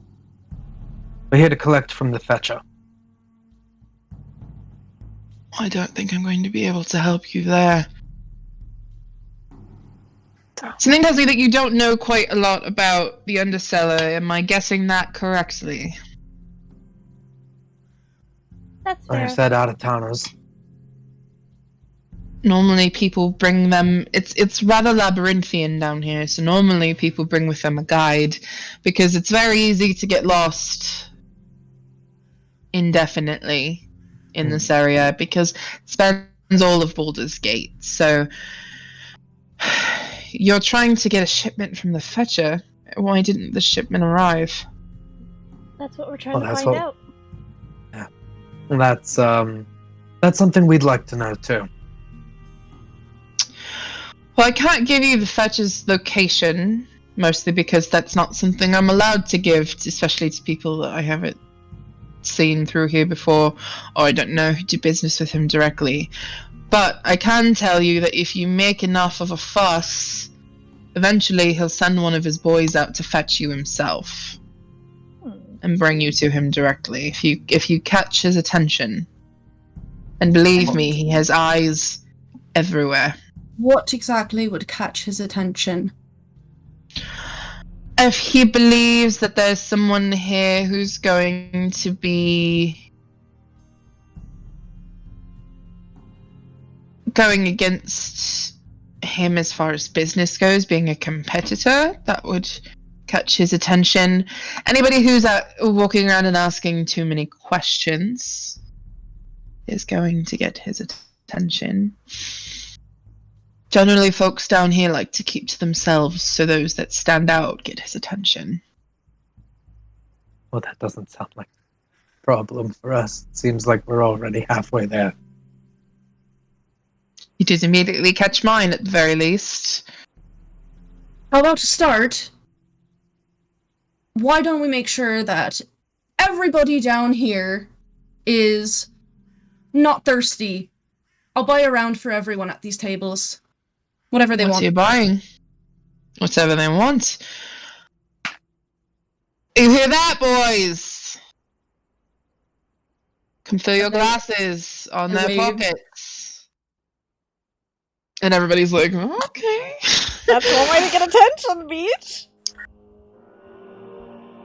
They're on a lot of gold. He will go through with everyone to I have figure out money. what they want. There's about half a dozen of them. Let me do some math here. Money talks. Yeah. This is one of the reasons why I didn't want to buy a lot of stuff before we came, because I have like over 400 gold saved for this sort of thing. 4 gold, 8 silver total. I just hand him 5 and tell him to keep the change. Okay.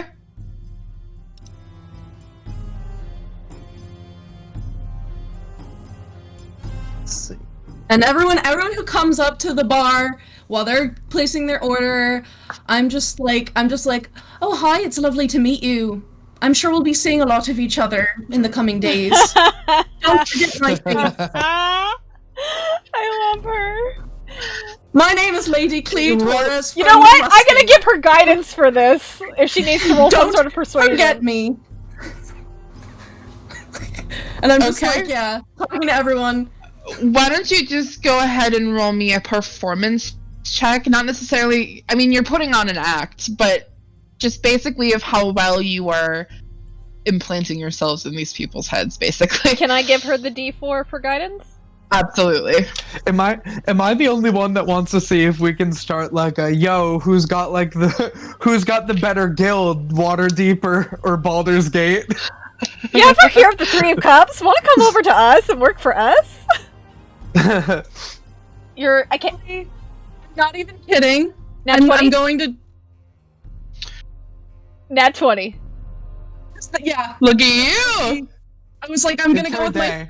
my first set of dice, but It's I will her day. roll the d4 just so I can give you the total, because I just want everyone to know that Talus messes up a lot, but when the moment comes, so that's a 29 total. Damn. Damn! Okay.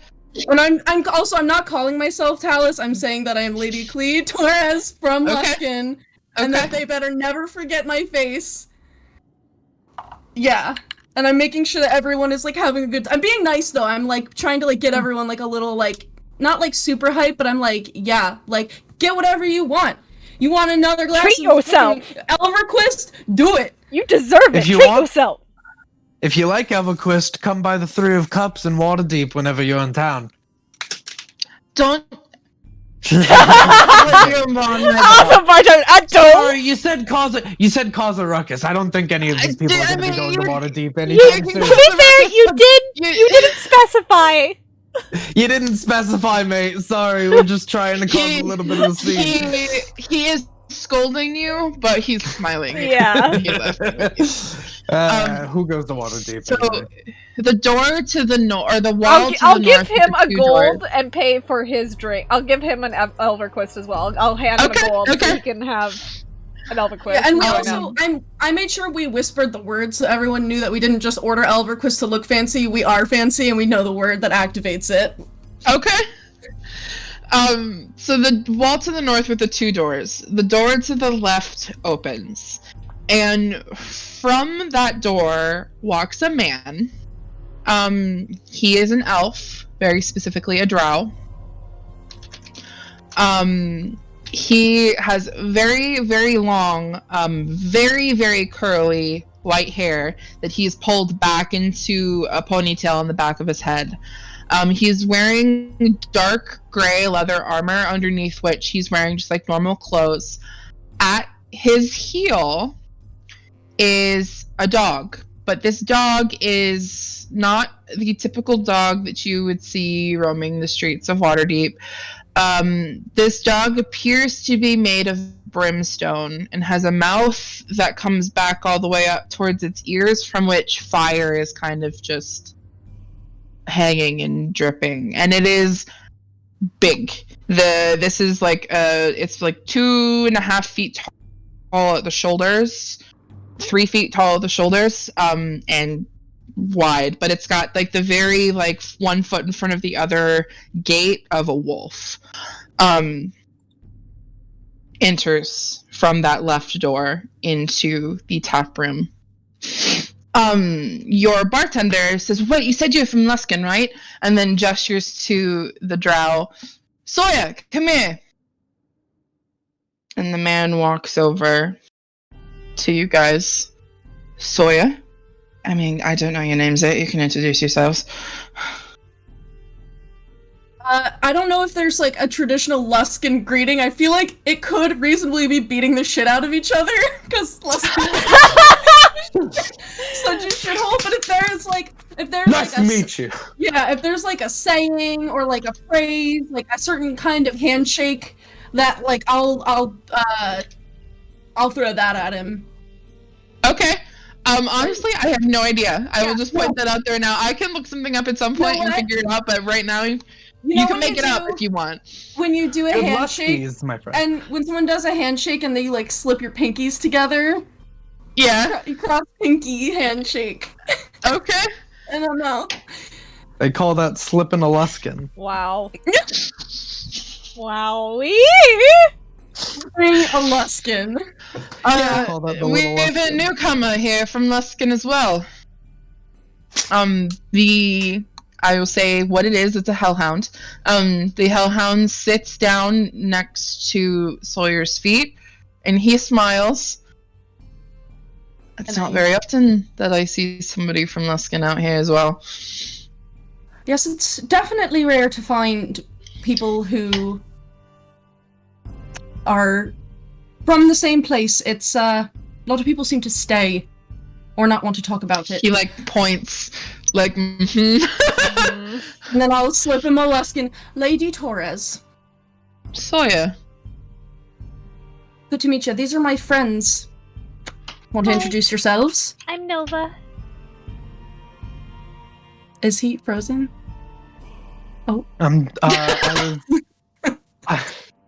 I was just sort of getting into the music, to be entirely honest. And I was thinking about whether I was going to try and pull down my name is but yeah, I go by Sir. Actually, Sir. Nice to meet you all. What brings you to the Undercellar of all places, especially if you're from Luskin?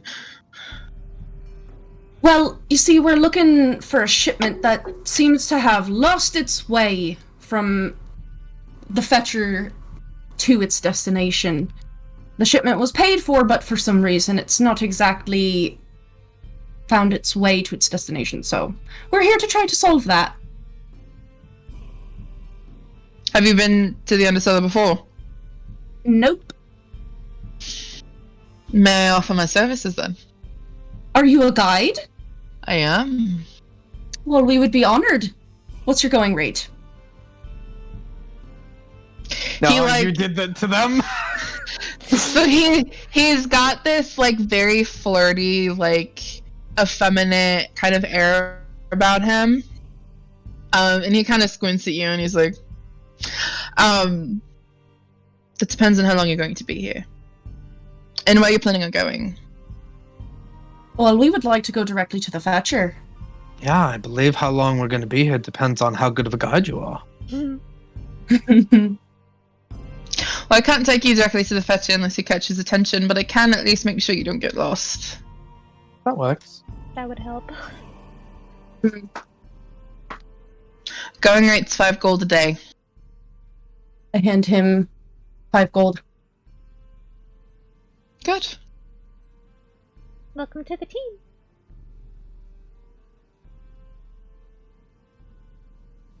So you're staying here for now, or are you immediately venturing off into the unknown, so to speak? Into the Well- unknown. well- To catch his attention, would it be better to stay here or to start moving? I would move, Let's move. especially because he's got eyes everywhere, Mm. and so the fetcher knows what's going on in the Undercellar at all times. He knows who's in the Undercellar at all times, and he is the only one who knows 100% of the Undercellar and what is here. He's the only one who knows the Labyrinthian and all of it. The people like myself, who are guides, who know significantly more than most, but I will make sure to tell you I do not know everything, so that is something to make sure. But I am extremely talented in tracking, and I can make sure at least you do not get lost and can guide you back here, something that not everyone can do. Well, it sounds like that you showed up at just the right time. How does one man keep an entire labyrinth the size of a city in Your their guess head? is as good as mine. The Fetchers are very... Calling him mysterious, I think, gives him far too much credit. But he's a very mysterious man. Have you seen him? I have seen him. I have met him too. Is he a dick? Just, I was gonna say, is he just a man? He is just a man, Okay. but he's not a dick. Well, that's good. But he's not a dick in a dickish way, if that makes sense. Mhm. He uses not being a dick in a manipulative way. That's just how the business goes. Gotcha. Sounds like so I'm many just so of our tired of friends. mean people. I hope I'm refreshing then. You are. Mm. And what's that one's name? Oh, This is Draw. D-R-O-R. Draw. Draw. Girl. Raw. That sounds good in my ears. He's been my companion for quite some time. Looks What are we scary. going to... Yeah. An initial tour of the Undercellar, the labyrinth. Keep in mind, the Undercellar here, this is actually obviously a room, a building, however you'd like to call it, we are underground. It is a cave system. Hmm. So everything between each area is going to be a cave. So if there's anything that you'd like to do to prepare, now's a good time. Hmm. I mean, I have my tent with me if we need it. I have dark vision. I have not used any spells. Does anyone need a short rest for anything? I don't think so. Let me just double check. I don't think I've used anything aside from that one spell. No, I don't think you have either I because still have my channel divinity. I've got all my spell scrolls. Oh, I can regain a spell slot. Oh shit. Yeah, no, I think.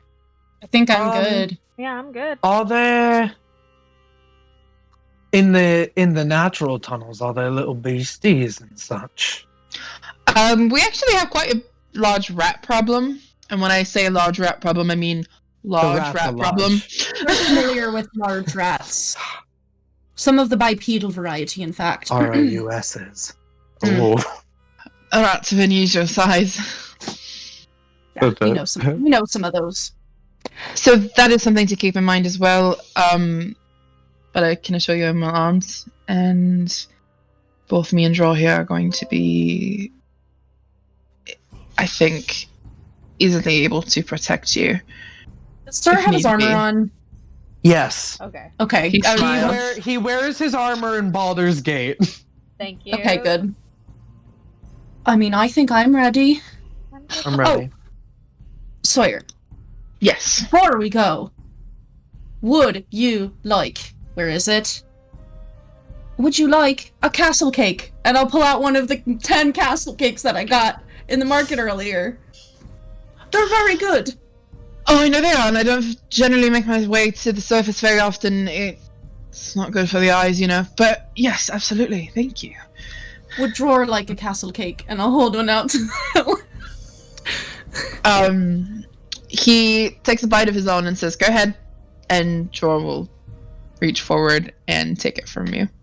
And do the dog, like, really big, like, munches. Yeah. Okay. I'm ready to go. Yeah, I think I'm ready to go. I'm ready. Too. Yeah. So, you could also probably take advantage of being down here. You'd probably find a lot down here that you wouldn't necessarily find in other places if you could find anybody that's selling things. But just be careful, because people are also going to probably try and scam you. Well, these people are somewhere else. Hmm? From, like, these people, and I kind of gesture to the patrons, or, like, somewhere else there's scammers. People like to try and sell things and hawk their wares down here as well. I don't know if any of these people are trying to sell things. If they are, they might. But just be careful if you're going to be buying anything from anyone. Give everything a second, third, and maybe fourth glance over before you fork over any money. Gotcha. Do guides also do things like move product, or do you just guide people? I can move product for a different sum or for a different fee, especially because I'm moving quite a bit around the undersellers. So there will be times where someone will be like, "Hey, if you're guiding someone that way, I'll give you this much money to give it to someone on the way," that sort of thing. So it's not out of the realm of possibility. All right. Well, because I'm sure that anyone that has to move anything at least probably also needs a guide too. So Correct. because while we're looking for the fetcher, that is true. Honestly, it's a means to an end. We're trying to find a shipment that didn't arrive for our client. So was the shipment, was it supposed to go directly through the fetcher himself, or was he using a middleman? I believe Liara said that this was the fetcher. Well, I mean, through the fetcher himself. Yeah, it was through him. Knowing our friend, it was probably through the fetcher himself. But I think, I mean, our client didn't mention any middleman. I think that kind of important information would have been brought up, but it'll help us to find the fetcher to clarify that, in case they forgot. It's interesting to me that there's no middleman, because the fetcher very rarely works directly with people unless he's got some ulterior motive. And that's exactly why I think he would be working with this client directly. I think there was an ulterior. Good to know. Oh, yeah, absolutely. The shipment was. Yeah. Can I? This is. Can Nova insight check him? She feels really guilty about this, but she wants to see if he has mentioning ulterior motives. I want to see if he has ulterior motives with us aside from just getting paid for his job. Okay, go ahead and roll an insight check. Because I want to mention drow. He's drow, so I was like, he could know about drow poison, but I don't That's what I was just about to possibly. But I don't want to say shit if he's like sent here to us purposely, and it's just like, haha, oh.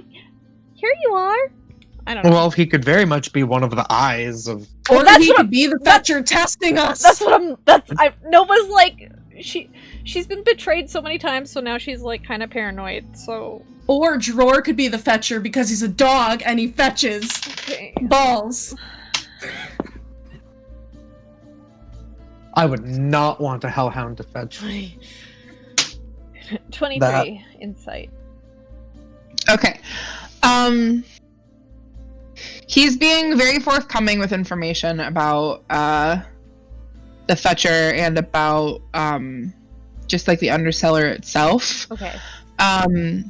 It's difficult to ascertain whether he's doing that to be manipulative or if he's doing that because he's genuinely being friendly. He was recommended to you by the bartender himself, who was like, hey, you guys should probably have a guide. Yeah. So you can kind of take that information and come to the conclusion of he's probably not here to do much other than his job. If he's a guide, he probably comes to this tavern a lot to like see if there's any people that are just coming down that immediately need assistance, that kind of thing. It's like the one like place where he can like probably definitely come up with a job. Like almost like a bus terminal station, and the taxis just kind of circle around waiting for the people to come. Okay. Yeah. Mm-hmm. So mentally I'm like, should we mention what the shipment is? I mean, he is a drow. Is it bad to assume that he might know? Well, is that like Grace? I mean, maybe hold off for a bit. Okay. Then I won't say anything. So he takes you through that door that he came through, which goes into what appears to be like a storage space for the tavern itself. However, there is a opening to what seems to lead to the cave system that he has been speaking about. And it is a cave system. This is kind of more of a natural, naturally created cave rather than something that appears to be carved out like the tavern that you were just in. And he says, I'm not necessarily taking you any particular direction right now, so there is no wrong way to go. Which way would you like to go? Is there anything you would like to see while you're here? What's the craziest thing you've ever seen? Is there a tree that grows down here? There are no trees down here, unfortunately. There is, however, a very large market for illegal or difficult to find plants for like herbalism and potion making and poisons, probably. Let's try there. Okay, I can take you to I believe the herbalist has set himself up. He like takes a moment to think. I believe I know where he set himself up. We can go this way. He points to the right. I don't know how traveled you are, but just keep in mind that there's quite a few different individuals that you will see down here that you probably won't see very much up on the surface. So for your own safety, it's very good to practice a nice poker face if you're going to be shocked or surprised at all. You've got it. Okay. Off we pop then. And his dog takes at the rear behind you guys, and does the occasional like look over his shoulder. It seems like he's put Drawer at the back as like a safety mechanism, basically, so that nobody sneaks up on you guys or anything like that. You walk down the tunnel, which appears to end in a door, which he opens. And this is another area that's been like actually carved out rather than is just like a part of the cave itself. It looks like there's like a cave that they've kind of carved out different rooms for, essentially. And in this room, it appears that there are a lot of places in the Undercellar that are set aside for people to just exist, because people probably just live down here. So where you would see like a park bench in like a city, there's like a separate like 15 by 15 foot area that's been carved out for people. So the equivalent of like somebody sitting in a garden with a park bench is this room where there are people sitting. So coming into this room, there's a couple of tables. There's a lot of like crates and things of that nature that are kind of stacked up in here as well. But there's a couple of tables, and in this room there is a little gaggle of kobolds. All are about 3 feet tall. There's about 7 of them. There's a couple that are like sitting up on top of the crates, swinging their legs, but they're like at a table and they're kind of chittering together in Draconic. I don't speak Draconic. I do! I forget I speak Draconic! So they're sitting there and they're talking to each other. They're talking. So I found this mushroom, and the mushroom, it grew. So I wanted to pick it, but I left it for like a day, just like a day. And when I came back, it was this, and now it's like this big. And they're talking to each other, just like having casual conversation. And Sawyer doesn't appear to be like, take a look at these kobolds as he's like walking through. He's moving through to you came in through the door that's on the western side of this room, and he's moving to a door that's on the northern side. So he's not like on a tour like, and here you see the kobolds that sit here and talk about mushrooms. He's like continuing and moving forward, but you can kind of get glimpses of their conversation, Christy, about this mushrooms. And Nova's trying really hard not to giggle because it's like super cute. She's like finally like a shady place that has some wholesomeness, like finally. Can I make a quick thing? 2 things that I want to like look for, kind of like while we're down here. So in terms of it, you're saying that like it looks like there's like places where people are like hanging out. Is it like these are people who have been rejected by society and are maybe like a little bit different and have come down here to find like some respite and reestablish their lives away from main society? Or is it like more like this is just another form of society and there are like regular, I don't want to say like regular, like these people are not regular, but like, you know, like if someone is like, is it just criminals and like stuff like that? You know what I mean? Like, what's the vibe? The vibe is kind of people. It's like there are criminals down here. Obviously, it's an easy place for things to be moved across Baldur's Gate, and for business to be conducted in a place that is not in the eyes of like the Flaming Fist. So that occurs quite a bit down here. But it's not like a land of struggling and like strife necessarily across the board. Exactly. The people here aren't like doing poorly, or I mean, there might be somebody down here who's doing poorly, but the general vibe is it's just like a place where people have come to gather and be, and sometimes there are people who live here, away from the rules and regulations and the bureaucracy of general life on the surface. Okay. There are general rules here. The Fetcher is kind of like you call him the mayor of this area, and people generally like look to him as like the de facto leader. But there is no like leader specifically in the same sense that like Laro Silverhand is the Open Lord of Waterdeep. It's a place for people to be where they feel they're more free, basically. Okay. And that also includes criminals who are doing things away from the eye of the law, but it also includes kobolds who don't Alternative really lifestyles, Yeah, exactly. Yeah.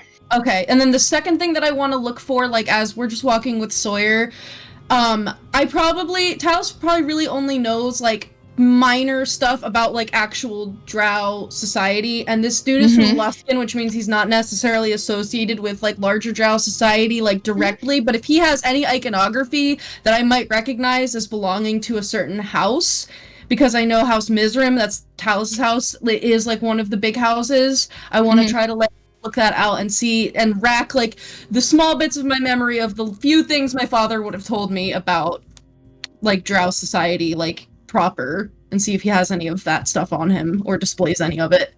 Okay, roll me just like a perception check just to see if there's anything that you I'm not good at can immediately see. But it's a 1.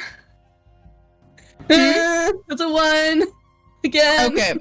I will say that you don't necessarily know exactly what it is, but on his, just with that one, but on his belt, you do see that he has a, it's like a medallion that's like strung with twine or like leather cord that's like tied to his belt.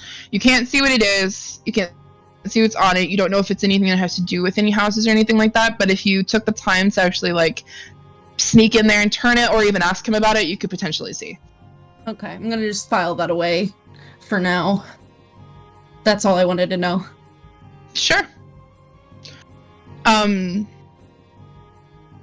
He continues to walk then. He goes through that northern door and you guys leave the kobolds kind of chittering behind you about the different things that they've found and the different shiny things that they've come across and the cool mushrooms that they've seen and are like letting grow. And you move into what is, it's not a carved out place. It looks like it is a naturally occurring, like very large cavernous area, but it is being used as like a central hub kind of like people meeting who are like trading things, or like there's people who could potentially sell things if you choose to. It's a lot of like crates stacked up, and there are people who are setting up their things on their crates or like setting up makeshift like canvas like tents and things like that. But there is a lot of people here and a lot of business going on. And that's what Sawyer will go on to tell you is like, if you think about like the wide up above, this is kind of like the wide sort of here. It's not the same thing, and it's not like specifically for people who are trying to sell things, but like this is a general meeting place if people are like exchanging goods back and forth, things like that. But I'm sure if you want to take a peek around and see, there's probably interesting things that you wouldn't necessarily be able to buy. You probably find a lot of poisons here, things like that, weapons, especially things like guns and like black powder, which are not something that you can easily find up on the surface because they're heavily regulated. I actually am quite familiar with some folks who know firearms. When we have become quite familiar with the receiving end of a firearm, so I'm good on that. Oh goodness, that's fair enough. Pass. I myself am partial to bows and things like that, but that's not generally very conducive in an underground environment. That's why I'm using. He points to his back. He's like, "I've got a crossbow, but I prefer my longbow." A little bit quieter too. Yeah. There's thinking about guns. Get Sir a Glock. Nova's like, no, well, it those needs to times be people shit regulated. talking. You need a license. You need to practice with that thing. You're gonna hurt me. I don't have a license for half the things I carry. That one. You don't need a license to kill. I feel like Nova and I both look at Sir and we're like, do you want to look around? Like with a knowing glance. Yeah. We're on a job. We can browse. And I will mentally be like, I'm gonna mentally message him and be like, maybe see if you can see any drow poison on the market. That sounds like it is moving towards our job, and so I would love to peruse the market for that. That's what I thought. And if you happen to see anything else, it's a bonus. Sure. Okay. Okay. I'm also going to be so- perusing, specifically looking for poisons, drow poisons. Okay. That's what So like I said, a lot of this area is like a place where people meet to like trade items or like pass off deliveries, things like that. So some of what you're seeing is just like people like counting inventory of what's here to make sure everything's there, things like that. But there are people that have stopped and are making it available to you to purchase things if you'd like. There is hold on, let me. shopping in the black market. I know there's a magic item Sir has wanted for a long time that Sir doesn't know it exists, and I know that I can't afford it, but I should probably get those goggles of night or whatever. We're gonna be I have a underground. scimitar that I need to sell. I don't know where it's from. it's Erstel's scimitar. Oh, that's right. Because you have a scimitar and I have his dagger. Yeah. Ooh, then maybe we should keep that to fuel my hatred. Yeah. Like if the plot goes in a completely different way and we never see that man again, in our epilogue, I want to go track him down. I want him. Oh yeah, I want to murder him. He's on our list. God, we do have a list, huh? We have a list. Every Damn. D&D party eventually gets a list. Callista has made this very clear. I mean, I'm sure that Sir could find more spell scrolls down here, but they'll be so costly. I mean, Chunk's on the list. Chunk's on the But good not for list. killing. Not Chunk's for on killing, the- just Chunk's on the our pirate. to-do list. Like, go find him. Oh, If they don't, I thought you meant hit kill- list. No. Yo, what if Chunk? What if Chunk is down here? What if Chunk He is went all the the- way to Baldur's Gate. Yeah, what if he went to go make a new life for himself and he's here? What if he's a fetcher? What if he is the fetcher? What if he's the fetcher? Sir, remember me. Remember me? Ah, shit. Remember when I spare made you. you just give me your short bow? The things that we remember about this campaign. Me, hey, I'm selling a Selective ring of memory. keys for the guardhouse in Waterdeep. Sorry, Never I'm get just looking thrown for in jail. something really quick. No, you're good. We're That's okay. we're just shooting the shit about this campaign. We really are just shooting the shit. That seems to be the theme of this episode. Just shit. Just I'm having a great time. Me too. I missed you guys. Woo. Okay. So there are weapons that you could look at. Different kinds of armor. There are people that have magical items. There are people who are selling poisons and potions.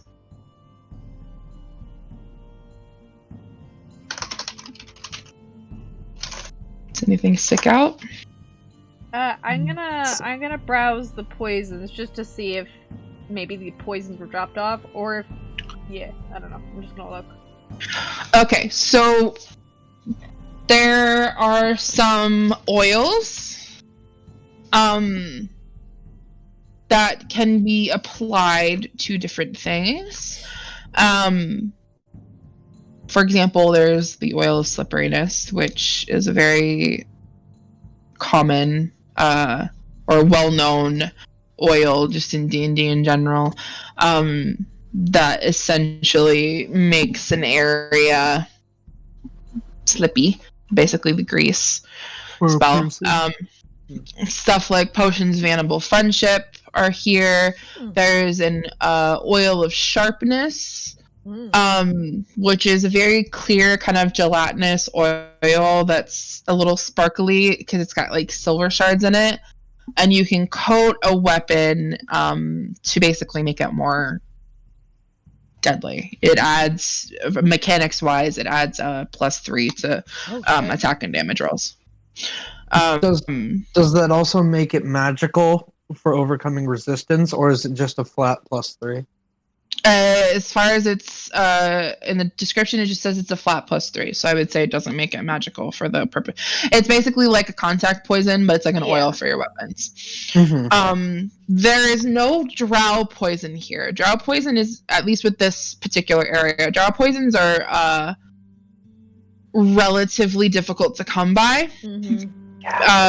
And very few people know how to make them properly because those recipes are kind of very close guarded. So coming across that information, that's the kind of information that's very, very expensive. I figured. Is to know how to make drow poisons. So drow poison specifically isn't here. There is quite a bit of assassin's blood poison, which is a very common poison. There's one thing that's very interesting that you guys haven't really come across yet, I believe.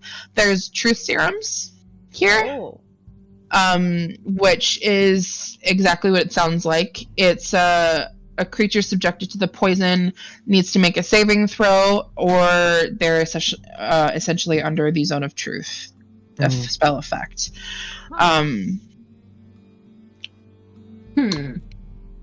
Do we want to, because he probably has eyes and ears here, do we want to like purposefully be like, gosh, how hard is it to get some drow poison down here? We need to get noticed. We need to be noticed. We get noticed. Because I was gonna ask, like, I'm asking out of character if you think this is a cool, an interesting thing to kind of start passing around these people. Be like, this is good stuff, but like, does everything down here pass through the fetcher? Does this guy have like warehouses down here? Is that where the good stuff is? Yeah, I think like trying to like put the word out and like get ourselves noticed is good, but not like too much. So how about if like this potion and poison guy, since Nova and I are here, if it's a little bit like, these are really good, and you said that drow poison is like hard to get, but you didn't say impossible. Like, is there somewhere? No, it says impossible. So is there some sort of more, I don't know, premium kind of place that we should be looking for down here? You'd have to know exactly who to look for, and I couldn't really tell you. I mean, I can make poisons. Obviously, I've got some here. Yeah, you make these yourself. I do make these myself. And I take commissions as well. If there's something in particular that you think that you might want, if I know the recipe for it, I'd be happy to make it for you. Drow poison is not one that I know the recipe for, because it's pretty close guarded. There's not really a premium place. Everybody on the surface who reads books or stories or anything like that always imagines this like black market where there's like dark stalls and like everybody with like a one-stop shop and everybody shops there, and that's not really how it works. You'd have to know exactly who to look for, and I mean there are code words that you could use to ask people and symbols that you can look for to see if there are individuals and things like that, but you'd have to know what to look for. All right, I guess. Yeah, no, I didn't want you to think that I'm like some sort of green that thinks that it's just a one-stop shop.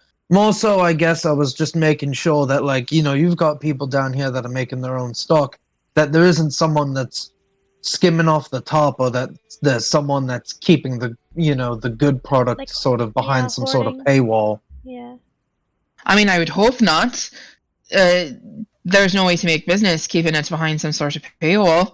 Right. If you keep it behind some sort of paywall, there's not going to be people that know about your product and that want to buy. But there's also, you got to be a bit careful with things like that, and you need to make sure like only the right people know, because if wrong people find out, you have people coming after you trying to steal what you got, or things like that. It can be kind of a cutthroat business down here. Yeah. Is poison well sought after down here? Or do they go more for potions? Poison is pretty well sought after. It's not something that you can just buy up on the surface. Mm-hmm. You can get a lot of potions on the surface. It's what you're buying down here with potions is kind of the lack of red tape. because there are some potions that you need to be able to either A, learn how to make, B, find somebody who knows how to make them, or C, be able to have someone, like, you need to be sanctioned to do so, because some things are pretty heavily regulated. So what you're buying here is the convenience of not having to go through that red tape when you find potions down here. The poisons you can't get anywhere. Right. At least it's not that you can't get anywhere, it's that you can't walk into a store and be like, hey, can I have some assassin's blood, please? It's not something that you could just buy. So what you're buying here with the poisons is not only the red tape, but you're also buying the expertise. All right. Well, you've been a good source of information. How much is that that oil of sharpness? Since you've been so helpful, I want to give you some coin. Let me look at my list here. And I mean, if you go around your circles in the future, you just say that there's a big bad tiefling fella about the size of the broadside of a barn that's trying to really find some drow poison. Well, you're not hard to miss, so I'm sure that description will lead them in the right direction. I wouldn't go just outright saying that you're looking for some drow poison, though. No. But I'm sure that you know the correct way to talk with the people that you work with. I'll keep my eyes and ears out. But the oil of sharpness, that's going to be, I'll say, we'll call it 200 gold. How many, out of character, how many uses is that? Like, how many? Good question. Let me look again really quick. I think it's when you apply it to a weapon, it lasts just one weapon, but it lasts for a certain amount of time.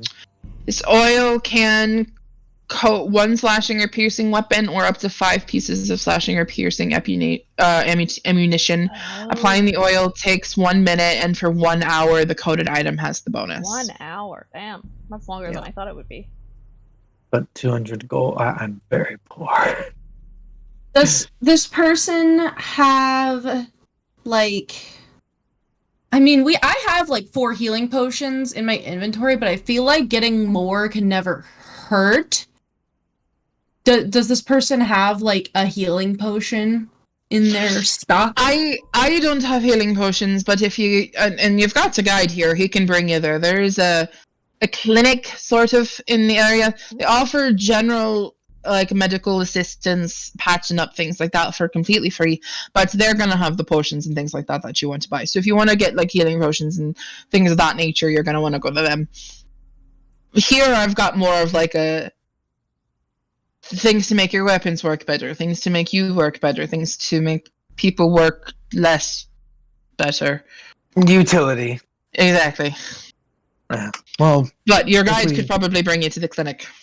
If we get the coin from this mission and I run into you again, I may be picking up that oil of sharpness. Oh, just pick it up now. Hold on. No, 200 is too much. It's not worth it. I don't want it that bad. I was just trying to be nice. All right. I will give think on it. I will give him 10 gold for this information and time. Thank you. No, thank you. Thank you. Yeah. Don't spend more money on me. Well, I wanted to see if there was like something else, because I have like 1 more gold bar left with 250, and I was gonna be like, oh, if we get that and that, then I'll give you this. But I want to the 250 bar. Out of character, I want to go check these magic items, see what they have available. I think that's a better place to put our gold. Yeah, that's kind of what I was thinking. Mm-hmm. Okay, so generally the magic items, things that you can come across, sending stones. Okay. And I can send this as a list for you guys in our server. Ooh. Oh boy, here we go. There's different kinds of armor. You can buy mithril armor here. Mithril is the one that is like lighter Mm-hmm. right? Yeah, the one that would get rid of the disadvantage on stealth and can be worn under clothes. Mm-hmm. There's Boots of Elven Kind. Cloak of Protection. Ooh. Drift Globes. Gloves of Thievery. I said the mithril armor already. Sending Stones. What stones? Sending Stones. Oh, yes. There are also elemental gems. Ooh. What are +1 weapons. They summon elementals like the one that was in the... In Wish. Mm-hmm. Goggles of Night. Oh, that's what I've been looking for, but also Cloak of I was Protection. like those gloves of thievery for you, those goggles of night for you. maybe the Boots of Elven Kind for you.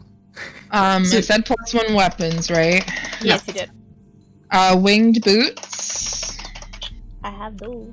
Those are very. Those have they're been very very useful. They're very useful. Circlet of Blasting. Ooh, shit. Mm. They stocked up. Gloves of Swimming and Climbing. Swimming and climbing. And immovable rods. Oh damn! When we get money, we need to come back here. Yeah. We need to find those dang dragons. I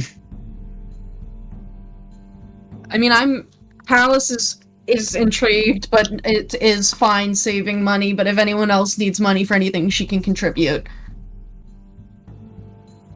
I think that I think that because we could be moving in total darkness if Nova has goggles Yeah. of night.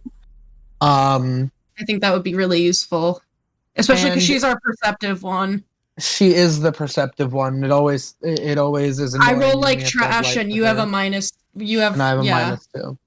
Her being able to see is very important. I would say that's worth gold. Yeah. We have boots of flying on her, and I would love everyone to have boots of flying. Yeah. Eventually, I Sir- think we could.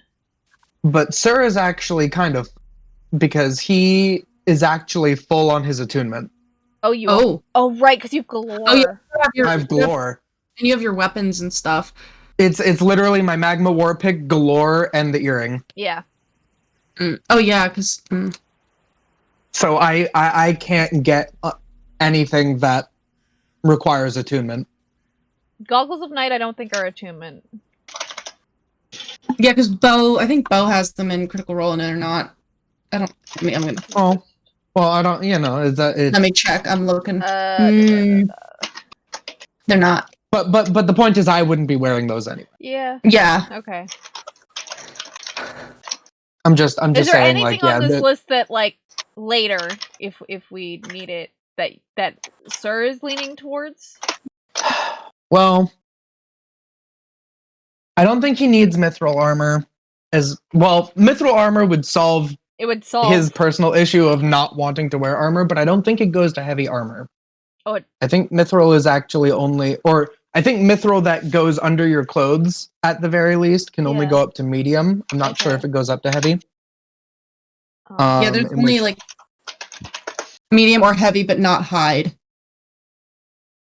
Oh, it is medium or heavy. I mean, I'm going off of what it says on the mithril armor like item page. It just says it can be medium or heavy, but not hide.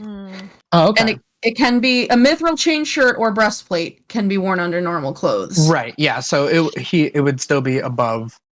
So all that would be doing is getting rid of his disadvantage on stealth, Mm-hmm. which I'm not too upset about. I think winged boots are always helpful to have just because he's melee. That's true. He has his magic to hit things from far away, but he doesn't have even his cantrips are melee. He did not think about getting getting a firebolt, Yeah. which he probably should have gotten. All right. Yeah, I'm definitely gonna at least ask how much the goggles of night are. 250 gold. Okay. I not look that at bad. Nova. That's the And bar. Yeah, I can cover that. In fact, it would make my life a little bit easier when we get back to Waterdeep. I would have the comfort of knowing that I'm no longer carrying this on my person. It's the last one. Oh, okay, yeah. And I'll pitch in if you need anything. It is a gold bar. It is my last one. All it right. is where is it? 250. Yeah. Damn. Yeah. Alright. And they'll take it. Thank you. Yeah. How much is the circlet? The circlet is... Where is it? The circlet is also 250 gold. Would you like that? Well, I can't. Oh, it isn't attunement. It's not attunement. It gives me a little blast. It's not super. It's what? It's not super necessary. I have 135 gold. That's all my gold. Do you want the circlet of blasting? No, You don't have a lot of range. I know, but both of you do. But it would help you. How about this? I'll get it for you. And you owe me a favor. As in, you're paying the full for the favor, or you're paying the difference for a favor? I'll pay for the whole thing for you. Oh, that's tempting. This is like making a deal with a fae. This is exactly what it is. It's just one favor. Well, while he's thinking, how much is the cloak of protection? Cloak of protection is 100 gold. I get that. Okay. Yeah, I put down. Yep. Thank you. You can technically use it too, Talus, because I know sometimes you're using your magic for utility, and sometimes you really just want to blow something up. Nah, I'm fine. So you're gonna be your circlet, and you just owe me one favor worth roughly 200 and... definitely gonna be some interest compiling on that, though. Oh, there's interest. I'm joking. I'm joking. So, are you joking? Of course. Because you choose when the favor gets called in, so you can just accumulate your own interest. Well, I mean, if you save my life between now and then the favor is considered paid. I would But until- save your life for free. I know you would. But I'll give you that. That, honestly, works well for you. Okay. Yeah. I give the person 25 platinum. Okay. Give me a pinky. My pinky swear. This is the closest I can get to a Gaius or whatever that spell is. One favor for you. One favor. It's gonna be like, ask out Rainy. And I'm gonna be like, No. fine. I'll add a circlet of blasting. Okay. Does Talus Yeah, it's want not anything attuned. on this list? No. I'm fine. Alright. Okay, I'm satisfied. Alright. I feel more I am running low protected. on money now. Okay. We're so bad. I wear it as a choker if I can. Don't want to wear. I mean, yeah, sure. Yeah. Talus, as you're kind of wrapping up these transactions, Bramble pops into your head. Hey, boss. Hi, I miss you. Hi. So I've been kind of compiling this list of things that I think are important to tell you. I didn't want to just like bug you every 30 seconds with like things as they happen, so I just kind of waited until I had a bunch of things. Are you okay? Can I tell you things? Yeah, I'm just hanging out in a cave underground. People are buying magic stuff. It's fine. Go. You're good. I want to be in an underground cave. Yeah, there's giant mushrooms apparently. Nova said some little dragon people were talking about a mushroom that grew 3 feet overnight. What? I know, I was really excited. I got business. Yeah.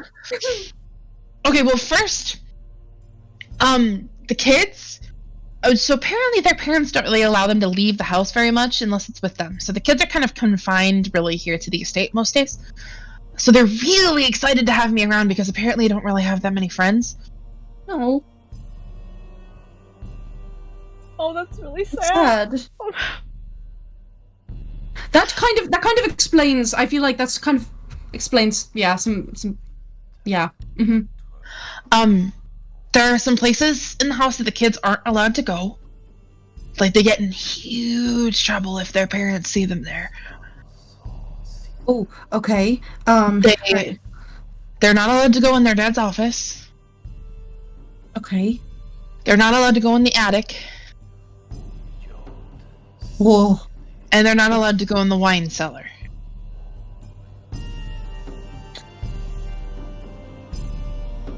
Oh. All right. And they're super curious kids, and they keep talking about wanting to explore those places. They keep saying it'd be like a fun adventure. I don't know if you want me to do that with them. I was kind of thinking that it was probably not a good risk to take with just these like little kids. Yeah. I mean, if it's something that you can like do on your own, if you're able to, then that's fine. But don't take them. Especially with what we think is going on in that house. Thank you, Bramble. They told me that their dad writes in this journal a lot and that he keeps it in his office. Ooh. Mm-hmm. And I asked about their brother, the one that's in the painting. Do you remember seeing that the teenager that's in the painting? Yeah, there was like an older kid. I asked about him. They told me that he's attending school far away in like a city, but they couldn't remember what city.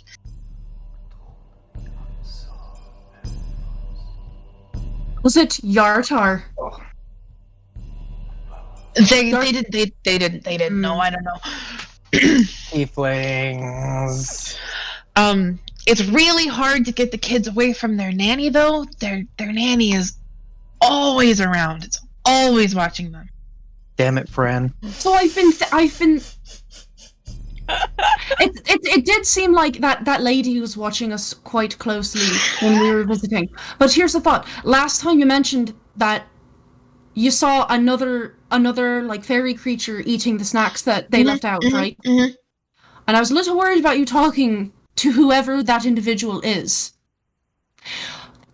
What if you were able to get that person, that fairy person, to like maybe cause some mischief?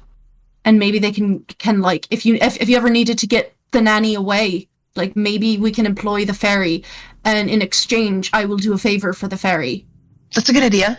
I don't know. I mean, I'm not there to make the deal with the fairy, but it's something that I can like. I mean, I promise I would help the fairy. And I think I could be a proxy. Yeah. I don't know, like, if you think that other fairy could help you out with anything, any little thing you need done, then maybe try to do that, and then you'll have some free time without the adults in the house, maybe. Unless that fairy seems really, really mean to you, then beat I'll figure it out. Don't worry, I'll let you know. There was one more thing, and this is a really, really big thing, and I heard it today from the kids, and that's why I'm messaging you now, because I was like, Dallas needs to know about this, and they need to know about it right now. So I was talking to them a little bit about their parents, and like I was trying to just get as much information about their parents as possible, and you'll never guess what they told me. What did they tell you?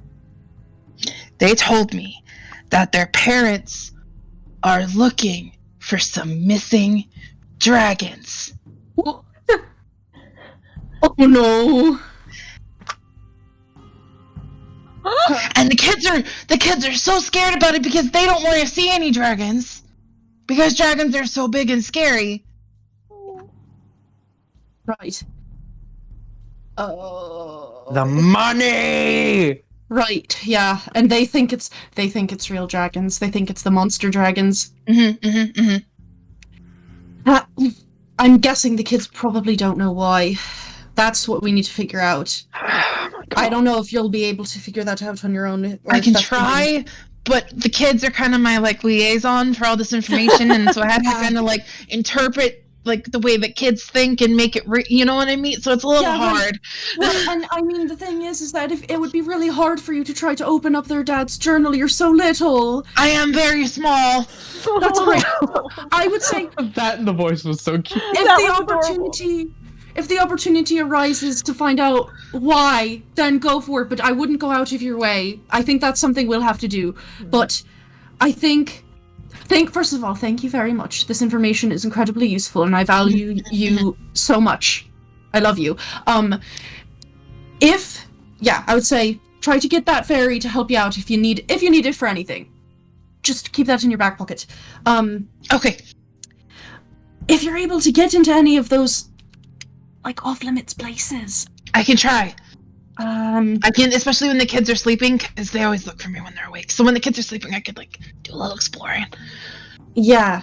Give me 1 second to check with everybody else. See if they think anything else needs done. Okay, I'm on deck. Hold on. And then I grab my earring and I relay all of that information over the earring of what Bramble has found. Okay. That's really awesome. They want the money. Yeah, they want the money. But they don't have the key. But is there anything that is within Bramble's capabilities that he should focus on or gear towards? I thought maybe just trying to get into those off-limits places, because he's small, it's easier for him as long as one of them opens. I definitely think getting that other fairy to help him is a good idea. Yeah, He should have some backup on this. I think that, or if their father has another one of those meetings in the smoking room, Yeah. maybe he can listen in on one of those. Ooh. Hmm. Ooh. There's also I don't know if this is crazy or not, but like at night, you said they can't go into the attic. Could we ask Bramble to get Rainy or somebody to help him get into the attic at night? Or is that... That's what I was gonna say. Could ask Reyna or Davil. Or Davil. Davil's back! Oh, yes, Davil is back! Davil is back. Yeah. That's... I was like, who do we know that's like roguish? But I'm like, what is Davil going to want if you ask him to break into the Castellanter estate? Yeah. I already owe him 1,000 gold, which the money that I was saving for that is now gone. Oh, I keep forgetting that. That's The money that he says that you don't owe him, that you're I was gonna say, he says you don't owe him. he says you don't owe him, but then he said that because then when I asked him, do I owe you personally the money or do I owe the dwarf banker lady the money? And he was like, well, it's one and the same. I don't trust it, and I think he's gonna call in a favor at some point, just like I'm gonna call in a favor on you. So, sorry this is taking so long, everybody. I apologize. Yeah, No, this is an important plot factor because this is gonna pop off when we get back, so we need to have it as much prepared as possible. Because when we get back, we only have one of 3 keys. Yeah. And we only have a couple days. We don't have that much time before the party either. That's the thing. Yeah. That's the thing. We So need to could like Talk to Galore again. That is true. That's right. He's not in. I don't have anything to use legend lore on, but we can just. Okay, so I have a thought about Galore, and I don't know if this is like a good thought, and if we don't want to do it, that's fine. But didn't Galore say that there were like multiple keys? 3. 3. So what if what if Nova or Talus attuned to Galore to try to get the second one, and then the third person attuned to Galore to try to get the third one? Because Galore, they wanted you to like grow a spine, and they weren't going to tell you. Might want so something what if from Galore each of wants us? us? Yeah, that's a thought that has been like playing in the back of my mind Because for like a the little more while. information he gets, like, because each time The he more bored attunes he with gets. someone, Each time he attunes, he's obviously getting something from each of us. right? And So it's almost like I don't an know. exchange. No, I see what you're saying. It's like an exchange of I agree. information. It's not the worst I mean, idea. I mean, he's been technically free to talk to me this whole time because he's not in the bag of holding. I've been wanting to know just how he feels about how everything is going. He probably doesn't care. But He probably was making fun of you while you were It's kind of like, wow. He is a sassy mofo, so. I do want to know if Galore is interested in anything down here. Yeah, can we legend lore the Fetcher? Have we done that? I think I tried, and the issue is the Fetcher is not his real name. Oh. It's just what he's known as, and we've never seen him. Right. Yeah. So it's just sort of like it's more plausible. I can legend lore the Underseller, but I don't know if that's going to tell us anything that we don't know. It's a big labyrinth. Yeah, and we already have a guide. I don't think that there's anything necessarily here to legend lore. It's just talking to him, because he is just also smart. Yeah. So, as far as like Bramble goes, then the idea I had for him is good. Trying to get into those hidden places, potentially get in on one of these weird closed door meetings in the dad's office. And listen, yeah. And then trying to get help from the other fairy in case he needs it for anything. And keep maybe Dabble or Raynar as like in his back pocket if he absolutely needs them. Yeah, okay, so I'll tell him the first thing that he should do when he has a chance is to go to Rainy's house and tell Rainy about... I mean, I feel like getting into the dad's office is a no. There's no way that he can do that easily because it's in the middle of the house. But I think they go to church.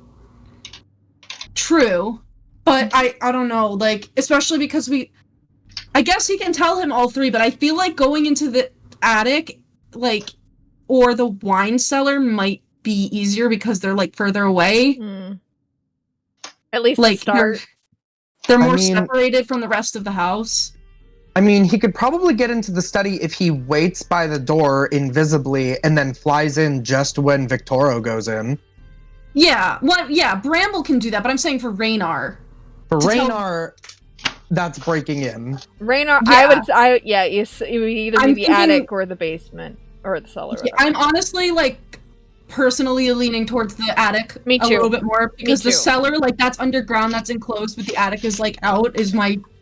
I mean, like for example, like Nova could fly up, and I'm sure Raynar can at least put a plan together for like something. I mean, here's what I think are possibilities of what we could find. And it's about what we want to try and confirm. A cellar could be what? A secret passage into the under part of the city. It could be a prison or keeping a prisoner. The attic could be where they're hiding Cult of Asmodeus things. Yeah. Yeah. Or storing things. Yeah.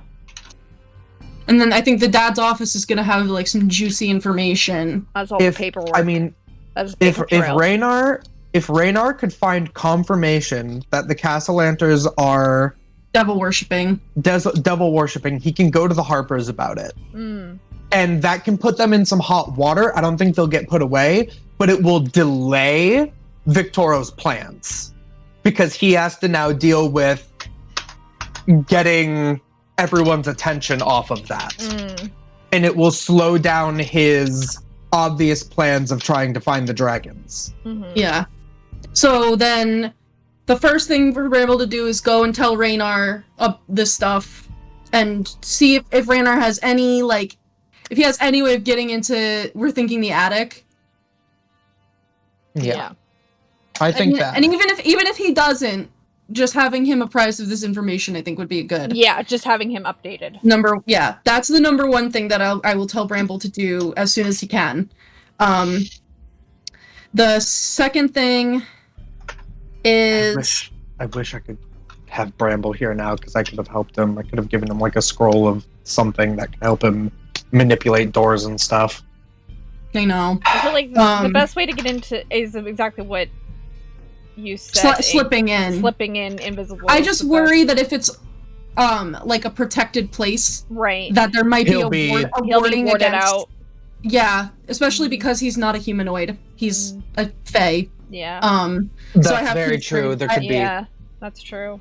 Didn't even think about that. be.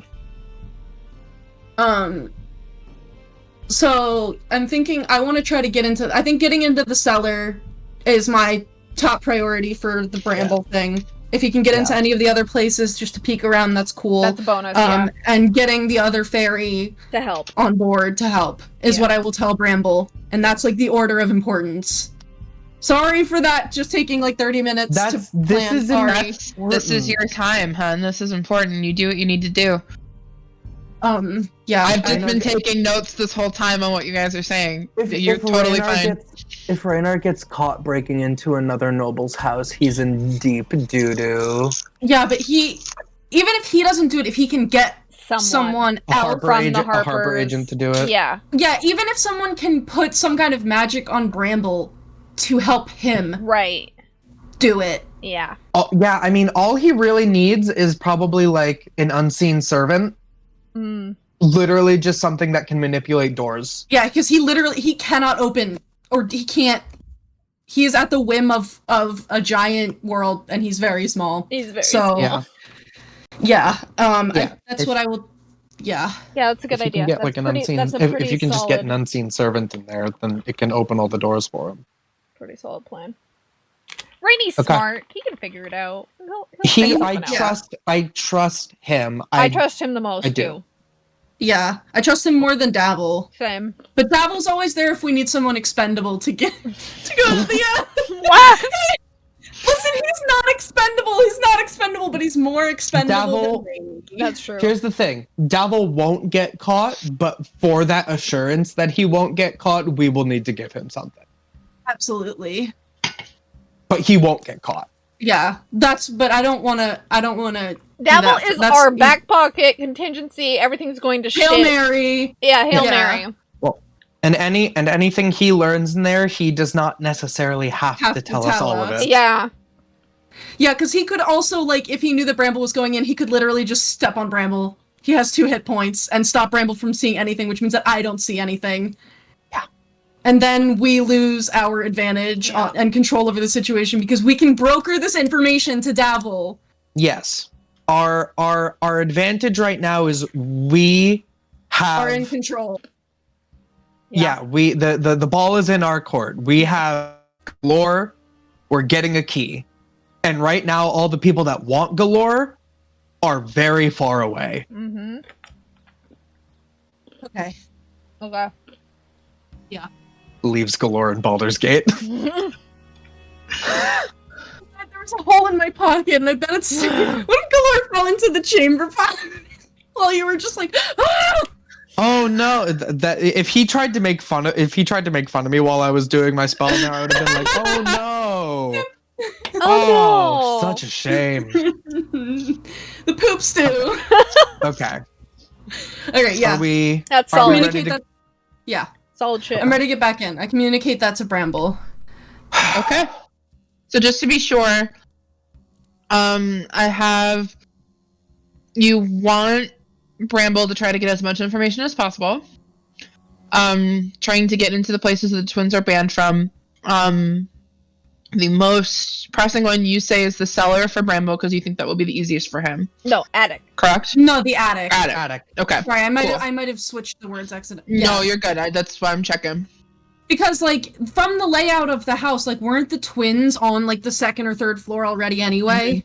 Mhm. So we know that, like, people are probably not even going up that high as often. I feel like the attic it seems like it would be, like, a separated part of the house. Okay. Yeah, attic is priority 1. You want to see if you can get Raynar to help find information that the Castellanters are worshipping devils Yes. to delay what they're doing. You want Yeah. Bramble to update Raynar on what's going on. And was it the cellar you wanted Raynar to try? No, I think we wanted... I think we wanted Raynar to make the judgment call on what would be easiest for him or his agent to access, whether it be the Okay. attic or the cellar. Because we trust his judgment. Yeah, and we I'm- were yeah. trying to predict what kind of things we might find, and we're going off of the cellar might be prisoners or a secret passage, and that hopefully the attic has maybe robes or amulets or something. Like an altar. So I feel like the cellar you can do some crazy stuff down there because it's underground, but like the attic they can only go so far with their depravity. And like also like, you know, if someone needs to open a window, a fairy can get in and out, like as long as there's a cracked window. So that's I'm focused on like the attic first. Okay. Yeah, that's my top priority is Bramble letting Raynar know what he found and seeing if he can help Bramble get into the attic or get one of his agents into the attic. Okay, cool. Got all that written down. And then the other fairy. All right. Good job, Bramble. He's MVP. I love that. I'll update you if anything else comes up. Cool. If I see a mushroom, I will send you a mental image of a giant mushroom. Okay. I really want to see a big mushroom. I want to see You one have to- too. You have to like lay down on the ground so that it's like as if what he would see. Okay. Okay. Are we ready to continue going through the under Yeah, cellar? we'll reconvene with Sawyer, I think, right? Mm-hmm. I think that's a good place to end for the night. You don't need Oh, me. poof, it's Perfect 11 timing. o'clock. Yeah. Wow. Wow. Wow, wow, wow, wow, wow. Thanks for sticking with us with some schedule stuff these past couple of weeks. We should be getting back to normal scheduling moving forward, I believe. Anybody have any closing remarks? Don't forget to check out Little Dragon Corp and Cardboard Castle games. And our community Discord to come chill and maybe play D&D with us. Yeah, sign up for some of those community games. Follow us on Twitter and YouTube. Tomorrow is Star Wars. Return of Star Tomorrow's Wars. Star Wars. Sunday, Rime of the Frost Maiden is off for one more week. We're going to be doing, I believe, the second half of a two-shot, which almost never happens. We're gonna actually finish a two-shot. So that should be exciting. Okay. When you're trying to make people believe that you're taking a really monstrous poo, make sure you add your proficiency bonus. Hell yeah! GG. We will see you His guys. performance was a natural one!